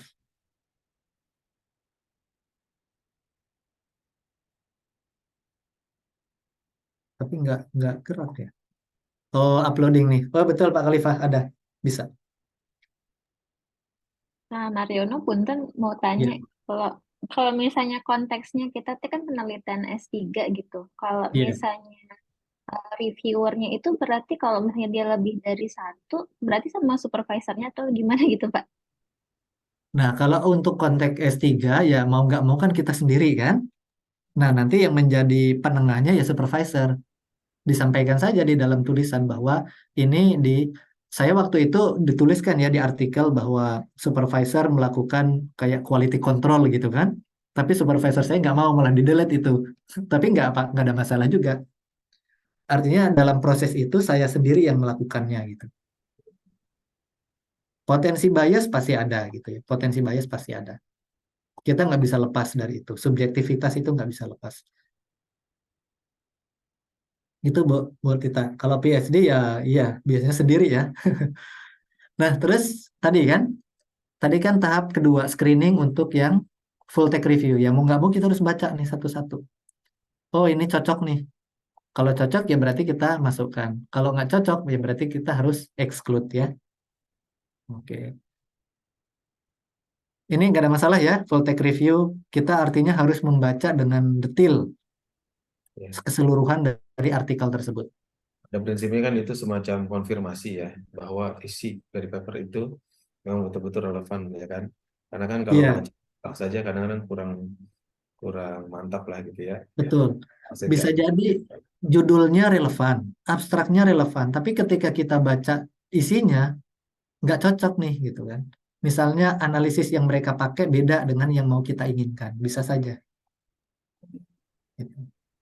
Jadi kalau title and abstract screening itu masih tahap awal. Sebenarnya yang screening yang sebenarnya nanti pada saat full text review. Bukan sebenarnya sih, semuanya sebenarnya ya, tapi yang lebih teliti itu pada full text review. Nah ini yang Prisma Pak Khalifah yang tadi disampaikan. Mungkin juga untuk mempersingkat waktu ya Pak Mariana ya. Ya. Ya nggak mungkin 1000 paper dibaca full text semua kan. Betul. Nah, kebayang downloadin satu-satu, itu pun kalau ada kan gitu ya, terus dibaca pasti lama. Jadi emang biar cepat, yang jelas-jelas relevan dibuang dulu kan. Betul. Sampai review gitu ya, full Betul. text. Baik, oh ini Prisma ya berarti ya. Ya, ini Prisma nih. Ini contoh yang saya lakukan yang sebelah kanan. Totalnya ada 2.300 artikel kan. Kemudian setelah dicek duplikasi ada 388 yang dibuang karena ada duplikasi. Sisanya yang masuk ke dalam title and abstract screening ada sekian. Kemudian dari title abstract screening ini banyak ternyata yang nggak relevan, Pak Khalifah nih. Jadi tinggal sekian. Nah, 297 inilah yang kita baca secara keseluruhan. Kita capek juga kita kan kalau harus baca 1900 semuanya kan ya, nggak mungkin ya. Nah, kemudian dari 297 ini saya baca daftar pustakanya. Ternyata ada 19 artikel yang dari daftar pustaka itu yang relevan dan belum ada di sini. Saya tambahkan. Case saya ada 2 reset question, jadi saya pisahkan. Jadi di sini ada lagi dari total 297 itu saya masukkan di reset question pertama ada 147 artikel, ada dibuang sekian artikel dengan beberapa alasan. Kemudian untuk reset question kedua totalnya hanya 79 artikel. Sekian artikel saya buang. Berapa reset question yang Bapak Ibu inginkan, terserah Bapak Ibu mau 1, mau 2, silakan. Ini yang teman saya, beliau lebih detail. Ya, kenapa dibuang? Ada alasannya misalnya tidak menggunakan ini. Full tag-nya tidak available. Ya kan? Ini secara judul dan abstrak cocok, tapi ketika kita cari full tag-nya nggak ada. Kita email penulisnya, penulisnya nggak kirim-kirim misalnya. Ya mau diapakan lagi? Ya udah itu dikeluarkan saja. Tidak ada full tag-nya gitu. Itu bisa. Non bahasa Inggris 1 misalnya. Seperti ini ya. Totalnya hanya 74. Ini Prisma, yang dimaksud dengan Prisma itu ini protokolnya. Proses kita itu sampai dapat sekian itu seperti apa. Dan ini kita harus punya dokumennya Bapak Ibu. Jaga-jaga kalau kita dapat reviewer yang misalnya tadi yang rajin gitu. Lanjut Bapak Ibu, setelah tadi kita baca apa namanya full text artikelnya cocok, judulnya cocok, full text artikelnya cocok, udah dapat misalnya 100 artikel mau diapakan? Ya berarti harus diekstraksi data itu. Itu kan datanya tadi ada di Mendeley kan? Dari Mendeley itu kita ekstraksi ke dalam Excel. Nah, jadi bentuknya nanti seperti ini. Nah, caranya di sini tadi saya sudah coba-coba cara mengekstraksi dari Mendeley ke Excel itu ternyata bisa ya. Mudah. Misalnya kita klik dulu nih semuanya. Kemudian di sini ada export. Terus pilih ya BibTeX ya. Kemudian setelah itu kita masuk ke dalam ada website namanya website apa nih namanya? bibtex.com. Bisa mengkonversi dari bentuk BibTeX menjadi CSV. CSV itu Excel ya, bisa digunakan untuk Excel. Mau dicoba Bapak Ibu?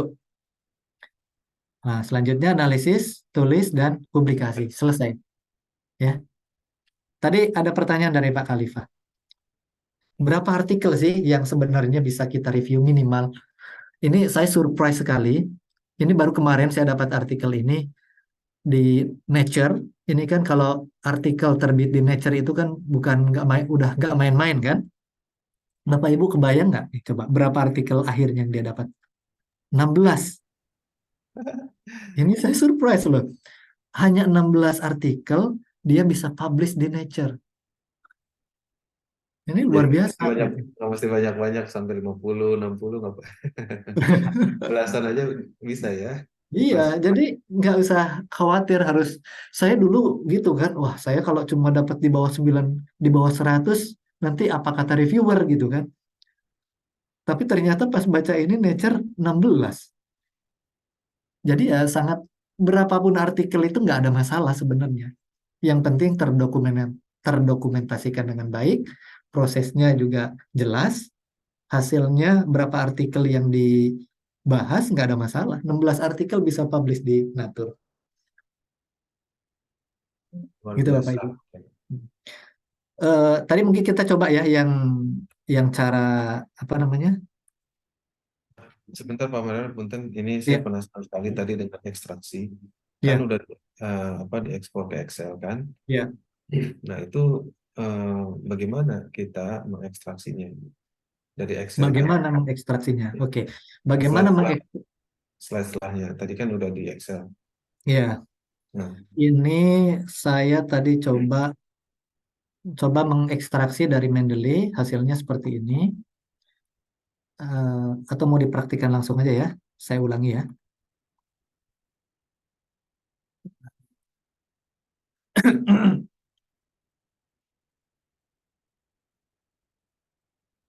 Saya hapus lagi.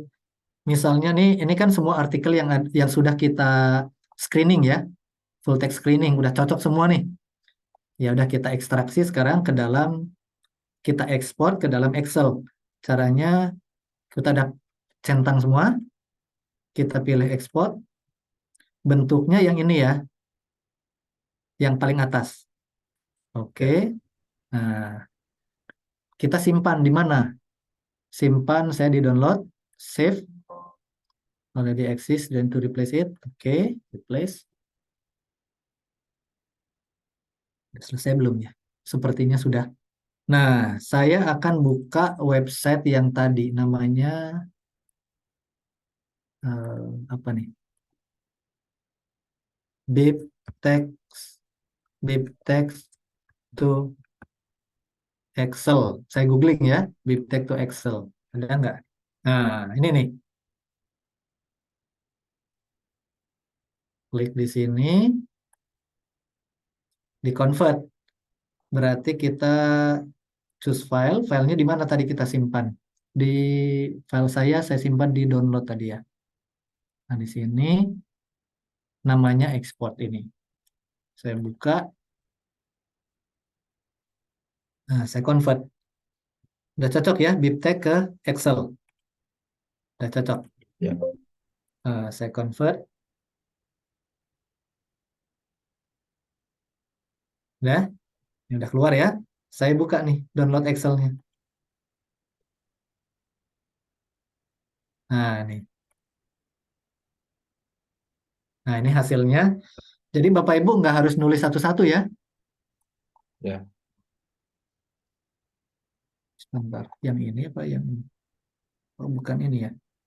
Eh, Yang mana aja boleh pasti Pak Waril. Yang penting ya. apa namanya eh, apa yang kita kerjain di sini gitu di Excel ini. Baik, baik.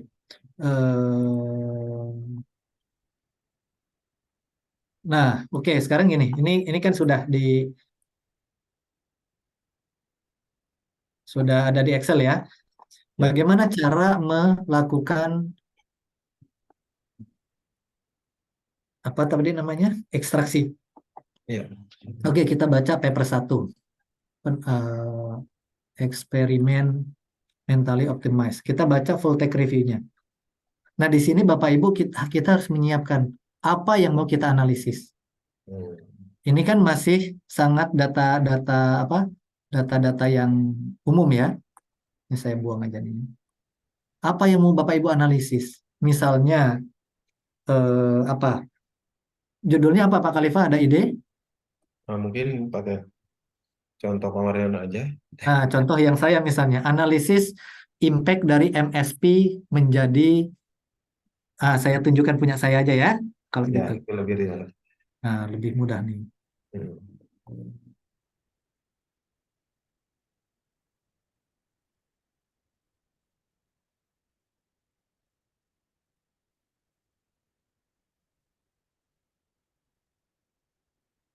Nah, ini hasil ekstraksi yang saya lakukan. Kelihatan nggak ya Bapak Ibu? Kelihatan bisa emang. Kelihatan ya. Nah, ini kan nama. Ini komponen-komponen yang di atas ini benar-benar terserah kita. Apa yang mau kita analisis dari literatur yang tadi. Judulnya, tipe studinya, kualitatif, kuantitatif, atau apa. Regionnya, di mana nih, Afrika. Kemudian negaranya tertentu, apakah ada. Nah, ini mau nggak mau, Bapak Ibu, kita harus baca artikel, kemudian kita lakukan secara manual. Karena software-software nggak bisa melakukan ini. Jadi ekstraksi ini yang kita lakukan manual, dan ini yang memakan waktu lama di ekstraksi. Kalau papernya hanya 16 seperti yang Nature tadi, ya sehari selesai. Tapi kalau artikel akhirnya yang kita dapatkan 100, ya lumayan juga. sehari misalnya 10 ya berarti udah 10 hari kan melakukan ekstraksi. Komoditinya apa misalnya seperti ini. Desain metodenya seperti apa, tipe MSP-nya apa, ada yang seperti ini, seperti ini. Kemudian tujuan dari intervensinya apa, seperti ini. Eh, Kemudian di sini saya analisis juga siapa yang jadi leadernya di dalam partnership itu. Apakah riset institution atau government? Ini saya jawab yes, no itu memudahkan. Bapak Ibu bisa yes, no, bisa juga 1, 0, 1, 0. Nanti biar bisa dihitung. Nah, ini kurang lebih ya. Karena saya melihat impact, jadi saya analisis impact-nya apa. Impact secara ekonomi, increase yield misalnya, hasil produksinya nambah, improvement di dalam harga, mengurangi biaya, meningkatkan gross margin, dan lain sebagainya. Ini impact-impact yang ada di dalam artikel. Bapak Ibu ketika menganalisis seperti ini, mengekstraksi, Bapak Ibu bisa menyiapkan format awal, tapi sisakan ruang kosong. Karena nanti ketika Bapak Ibu baca artikelnya, ternyata impact-nya nggak hanya, misalnya di awal kita hanya, oh paling impact-nya hanya ada 4 impact nih. Ternyata ketika kita baca artikelnya, ternyata banyak impact yang lain yang belum kita, di luar kategori yang kita pikirkan di awal gitu. Jadi sisakan beberapa ruang untuk informasi-informasi yang ada di paper.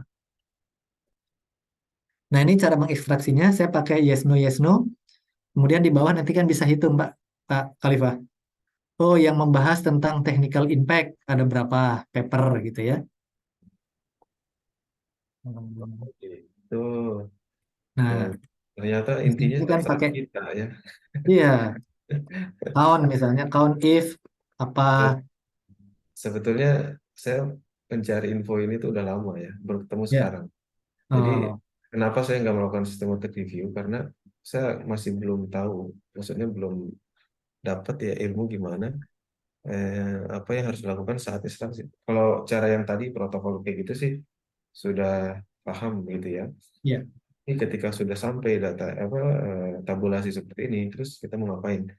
Nah, ternyata iya, betul. jawabannya adalah terserah kita ya disesuaikan tentunya dengan research question ya. Research question, iya, Kita cari ya desain kita di awal.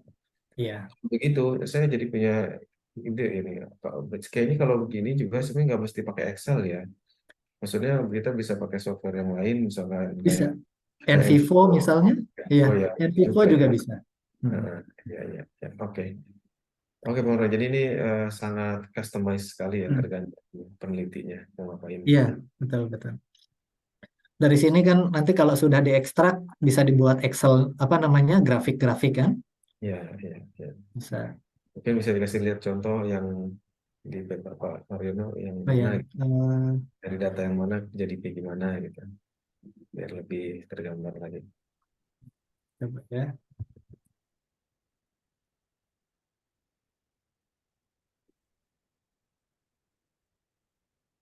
Sepertinya ini. Ya. Ini open access ya kayaknya ya. Ini ya open access. Karena kampus berlangganan. Oh.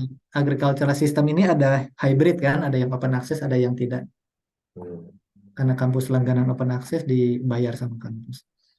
Ini bentuknya jadi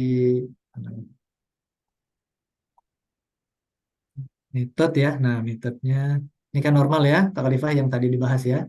Ya. Inclusion, exclusion. Kemudian ini keywordnya. Nah, misalnya seperti ini tampilannya. Oh, oke. Ya, Ini petanya, distribusinya tuh studinya di mana saja kan. iya, iya, iya. Kemudian nih region secara regional ternyata paling banyak di Afrika. Komoditinya apa saja. Kemudian impact-nya saya lihat oh ini bentuk-bentuknya ya. Ada sekian yang memakai nama innovation platform dan ada sekian di Afrika misalnya. Kemudian ini berdasarkan tahun, berdasarkan tipe-tipe partnership-nya. Sepertinya ini kreativitas kita saja ya. Nggak ada template. Oke. Kemudian analisis impact-nya misalnya seperti ini. Ini analisis impact. Oh, ada economic impact terkait dengan income, produktivitas, dan lain-lain. Berapa artikel yang membahas tentang ini? Sekian artikel yang secara kualitatif, sekian artikel yang kuantitatif misalnya. Ya. Ini sangat tergantung dari kita membahasnya mau seperti apa. Dan ini tuh udah hitungannya udah result ya. Ya, udah result. Nah, sudah Kemudian termuat seperti itu. Jadi ada kemiripan ya sebenarnya dengan bibliometric research ya. Mungkin bisa bibliographic review ya. Iya. ah, Tapi iya. kalau bibliographic itu dia tidak menganalisis secara full text secara manual, ya kan? Oh, tuh, Dia iya. semuanya pakai software, hanya melihat keyword-keywordnya saja, data-datanya, menghubungkan peneliti ini, ada koneksi dengan peneliti ini, dengan institusi ini, misalnya. Oh iya, iya, iya. Oke, di situ bedanya ya. Siap, siap. Ya, kurang lebih Oh, seperti ini, Bapak Ibu. iya, Pak Mariono boleh nanya nggak? Ya, Silakan. silakan. Ini kan emang sebenarnya saya tuh pengen ngebahas apa tertarik dengan systematic review kan awalnya itu lebih karena supervisor saya kan minta saya untuk melakukan ini gitu. Terus Iya. dan saya tuh berarti kalau mau mastiin nih Pak, berarti kalau misalnya systematic review ini untuk keperluan publikasi saja atau memang sudah termasuk kita juga menuliskan di dalam tesis gitu Pak? Ini masih debatable sih ya Bu Tita, tergantung dari kampusnya apakah menerima systematic review itu sebagai salah satu riset question di dalam tesis kita atau hanya sekedar chapter review saja setelah introduction. Introduction kemudian literatur review. Literatur reviewnya pakai systematic review misalnya. Ini sangat tergantung dari kampusnya masing-masing. Di kampus saya juga ini awalnya masih debat antara beberapa dosen kan. Ada dosen yang kan sudah ada literatur review, ngapain systematic review gitu. Tapi kan systematic review di sini saya menjawab pertanyaan, riset question, bukan sekedar mereview literatur gitu. Tapi ada pertanyaan yang harus saya jawab dan bisa saya jawab dengan systematic review. Reasoningnya seperti itu waktu itu. Tapi ala kuli hal ya, sekarang semua dosen merekomendasikan semua mahasiswanya untuk systematic review. Yang sebelumnya pada ngotot nggak mau systematic review, sekarang setelah bisa publish cepat gitu misalnya, mereka pada merekomendasikan untuk systematic review. Kalau di kampus itu belum umum misalnya Bu Tita, bisa dimulai saja, nggak apa-apa, debat silakan aja debat gitu kan. Ya. Berarti Pak, berarti kan untuk systematic review itu kan spesifik untuk satu research question ya Pak ya? Betul, Nggak, betul. nggak semua research question di penelitian kita kan ya Pak ya? Enggak, ya. Systematic review ini salah satu dari research question kita. Satu nuhun Pak Mariono. Ya. Ini ada satu software Pak Khalifah yang sangat membantu sekali. Namanya software Confidence. Atau ada juga software yang lain namanya Ryan AI. Ini AI ya. Tapi saya belum pernah pakai, tadi cuma sekedar lihat. Ini lebih murah secara biaya, tapi kalau saya pakainya yang Confident, ini memang berbayar. Tapi kalau kampus bisa berlangganan gitu, ini sangat membantu sekali dan sangat mempercepat. Saya tunjukkan ya. Confident ini seperti apa? Luar biasa memang zaman AI ini ya. AI ini. Iya. Apakah ini bisa melakukan hal-hal semua yang tadi atau sekedar untuk memperkuat hasil atau dua-duanya? Mereka membantu kita untuk mempercepat prosesnya. Percepat. Iya, mempercepat. Karena constraint di dalam literatur review itu kan time consuming kan, makan waktu gitu loh. Nah, dengan adanya software-software ini, itu mempercepat prosesnya. Sekarang misalnya di Confident, saya udah buka.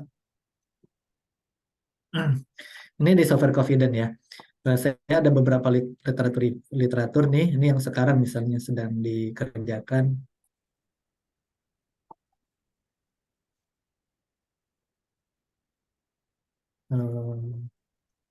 Ini Bapak Ibu di sini ketika kita mengimport di Confident, kita otomatis duplikasinya udah mereka lakukan. Pak Luar Khalifah. biasa. Sangat mudah. Nih, 536 total duplicate remove. Jadi kita udah nggak perlu lagi di Mendeley ngeliatin satu-satu, ngehapusin satu-satu. Mereka langsung remove. Luar Ini biasa itu. baru tahap awal. Kemudian tahap 2, title and screening. Ini juga sangat sangat membantu sekali. Saya akan kasih contoh ya. Ini kelihatannya semuanya relevan ya, lolos semua ya. Ya, ini yang sudah di screen. Eh, saya coba balikan ke move to screen. Oh, Ini aja apa? Tes aja ya. Nah, ini kan. Kalau di sini belum di screening, berarti kan ada total 1.800 ditambah 1.000 sekian kan totalnya. Tapi karena bentar. ini sudah selesai di screening, tadi ada tinggal 1 nih, saya lihat ya. Nah, Sebentar, tadi yang screening itu kita sendiri atau website platformnya? oh tetap kita sendiri. Kan Oh, websitenya nggak tahu kan yang kita mau. saya pikir Tapi ini sangat dia, membantu. dia pakai AI gitu ya, seret, langsung.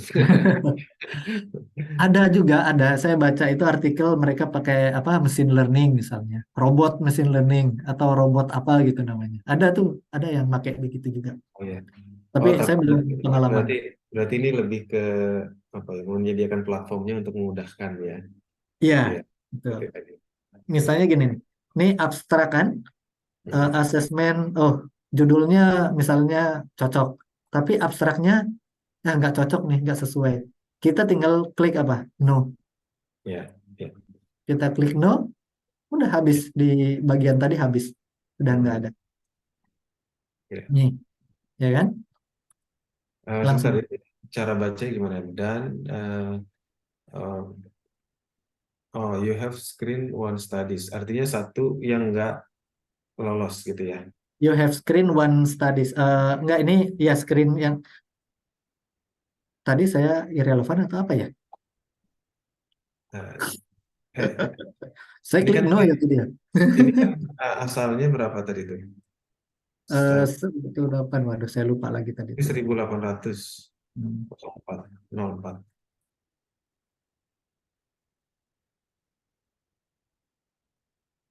Irrelevant reference. Dianggap irrelevant 100.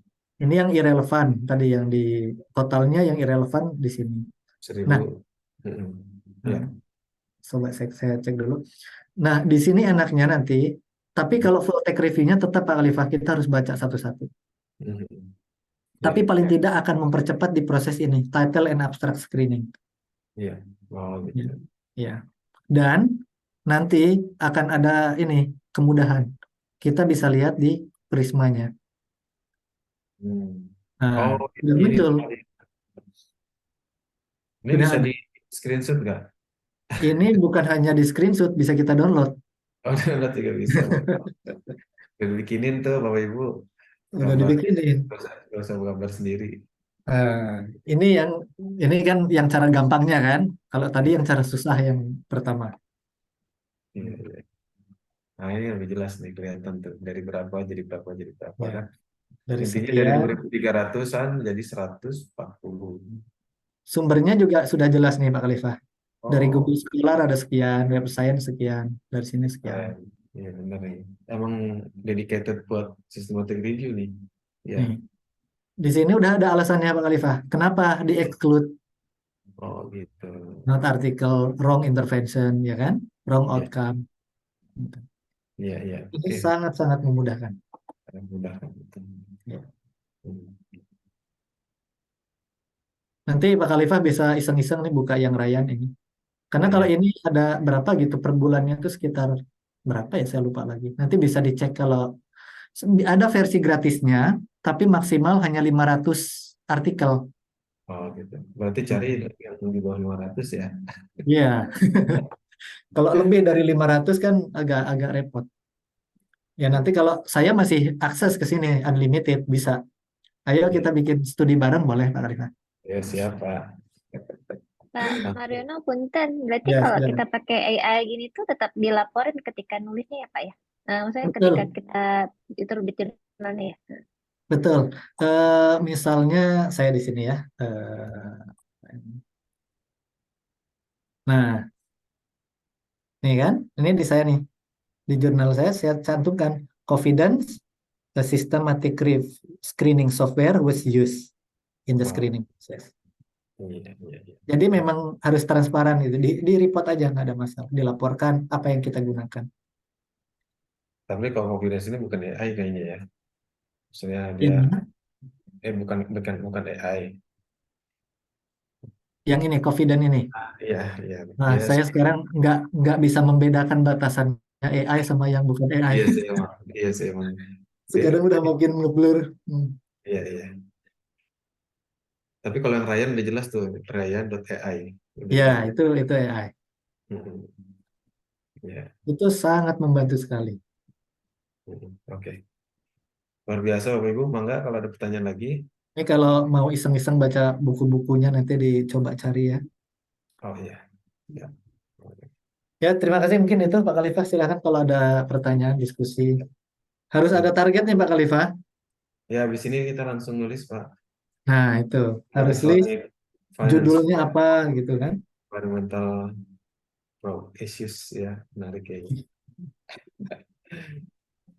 Siap. Bapak Ibu mangga ada di sini Bu Laili. Ada yang lain juga silakan. Ada Bu Astrid ya.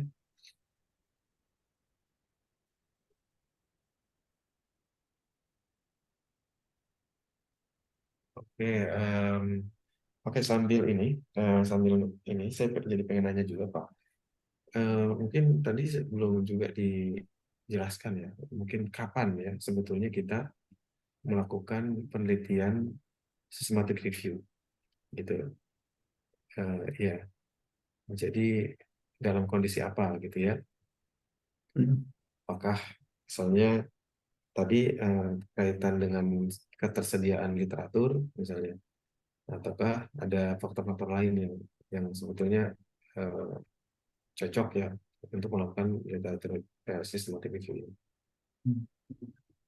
Kalau dari sejarahnya kan systematic review itu kan untuk melihat efikasi dari kan di bidang kesehatan ya.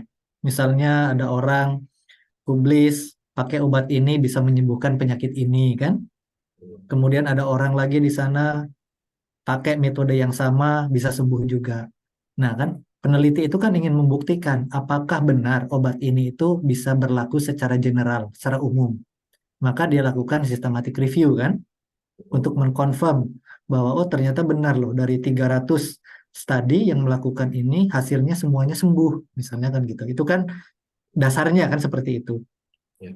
Nah, di social science juga juga melihat seperti itu. Misalnya kalau yang saya kan saya punya hipotesa bahwa dengan MSP itu bisa memberikan dampak positif kepada petani. Kan hipotesa saya kan seperti itu. Makanya saya coba buktikan dengan systematic review dari sekian artikel yang diterbitkan itu ternyata memang hasilnya sebagian besar mengatakan ada dampak positifnya meskipun ada yang mengatakan tidak ada dampaknya. Ingin mengkonfirm sesuatu hal yang kita yakini misalnya atau kita ragu bahwa hal tersebut itu memberikan dampak atau tidak. Tapi sebagaimana di awal saya sampaikan, riset question yang bisa diadres oleh systematic literature review ini sekarang sudah sangat beragam.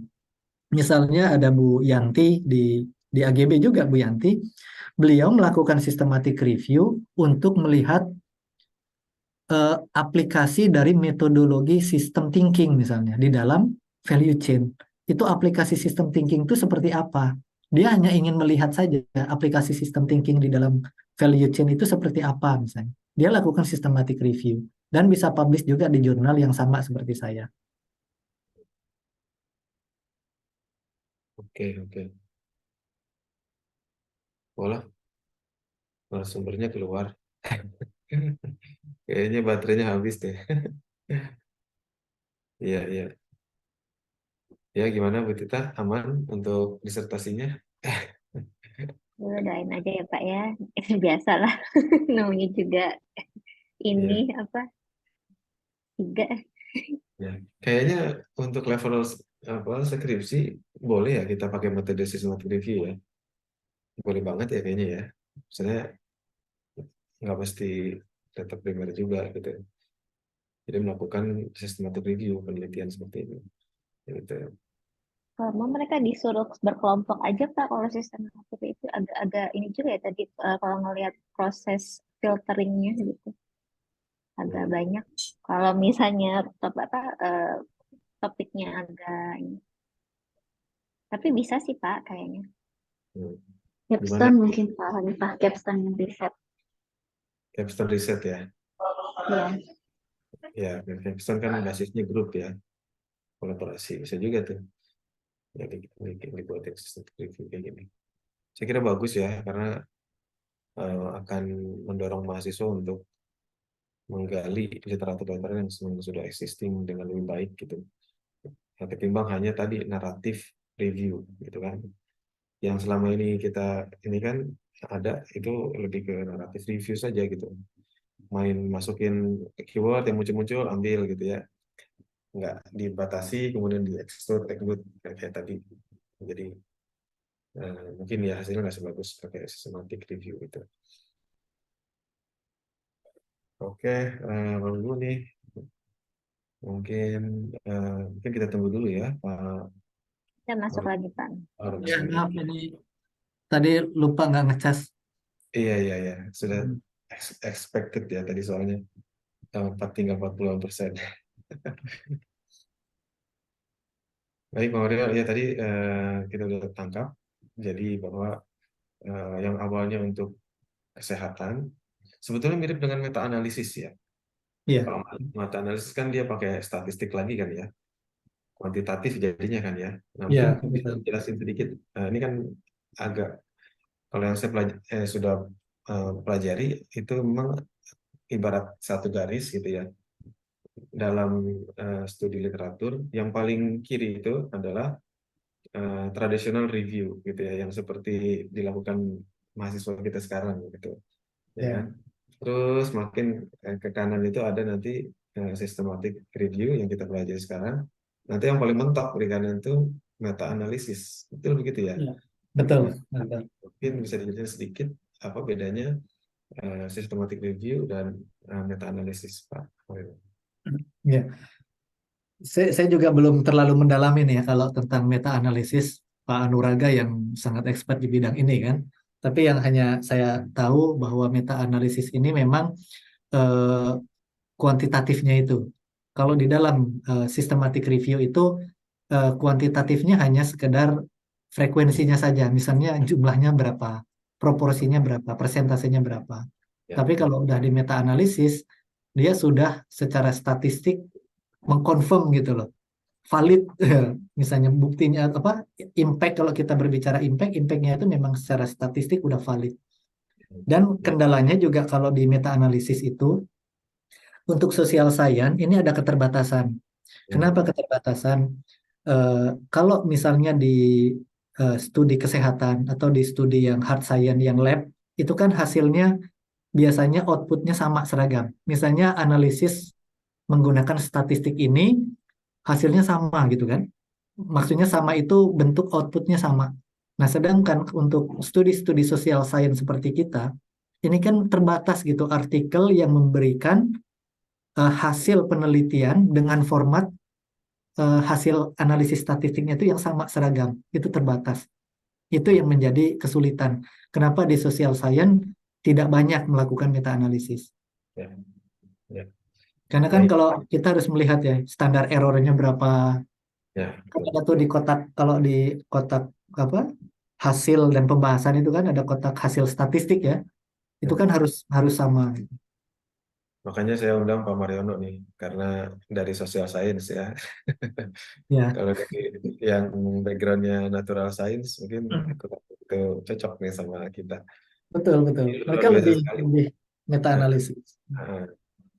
jadi cocok banget nih, apa ya, benar-benar memberikan apa ya penjelasan yang apa ya clear gitu kepada kita, yang semuanya kayaknya di sini semuanya di bidang social science ya, gitu. Jadi mangga Bapak Ibu nanti kita kembangkan ya penelitian-penelitian khususnya di Departemen Ilmu Syariah untuk bisa juga mulai ya melakukan penelitian-penelitian yang literatur review.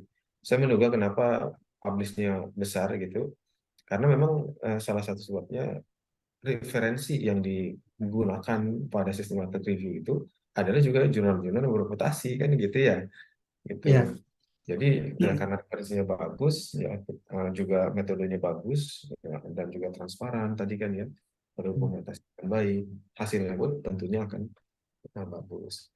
Gitu. Maka mungkin itu sebabnya publishable di jurnal-jurnal yang berreputasi. Gitu. Oke, Bapak Ibu, ada pertanyaan lagi? Udah hampir 2 jam nggak terasa ya, luar biasa, dari jam 8.30 sekarang dari 10.30 di Malaysia mungkin sudah 11.30 di mana di Queensland +3 ya. Iya, udah zuhur kayaknya. udah zuhur, setengah Udah dua. zuhur. Masya Allah. Udah mulai dingin ya Pak Mariana ya. Ini udah mulai panas. Oh, panas ya? Nah, Nah, maksudnya kita di selatan kan, kembalikannya sama Eropa. oh gitu ya. Oh iya iya. Masya Allah. Iya. Baik, kayaknya dicukupkan dulu kali ya. Udah 3 jam kita bersama.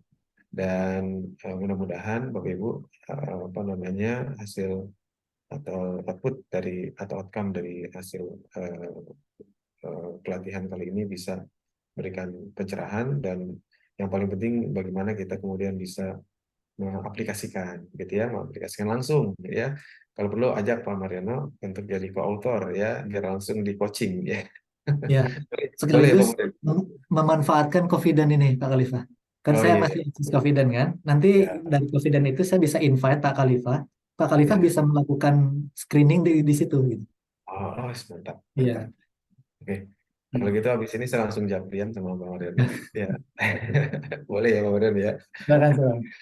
Untuk peneliti apa kayak gitu ya kaitan dengan ini. Supaya langsung bisa praktek, dan mudah-mudahan langsung bisa kita ajarin juga ke mahasiswa kan. Kalau nggak Ya. praktek belum publish itu pastinya nggak akan sebagus ya kalau kita sudah publish gitu ya. Ini bagus sekali. Jangan lama-lama keburu lupa, Pak Khalifah. Iya siap Pak Mariano. Siap. Eh, Baik, kita akhiri dengan doa kafaratul majelis. Di kasih kurang lebihnya mohon maaf. Terima kasih atas apa namanya partisipasi. Oh iya, satu lagi itu sertifikat ya. Sertifikat boleh ditampilkan Arsyil untuk narasumber kita yang luar biasa ini. Ya, ini sedikit tanda terima kasih kita kepada Pak Mariano ya. Saya manggilnya kok jadi Pak ya, Mas Mariano aja ya. Kok jadi Pak banget ya, Mas Mariano ya. Alhamdulillah. Sekali lagi terima kasih sesuatu khair. Kita tutup dengan alhamdulillah, alhamdulillah, dan wassalamualaikum warahmatullahi wabarakatuh. Waalaikumsalam. Ya, Bernuhun, Pak terima kasih. Mariano, Bapak Ibu, Ya. Assalamualaikum. Warahmatullahi wabarakatuh. Izin ya Bapak Ibu. Ya, Ya. Boleh di end juga Arsil ya. saya keluar dulu ya. Nah, Ya. Assalamualaikum. Salam.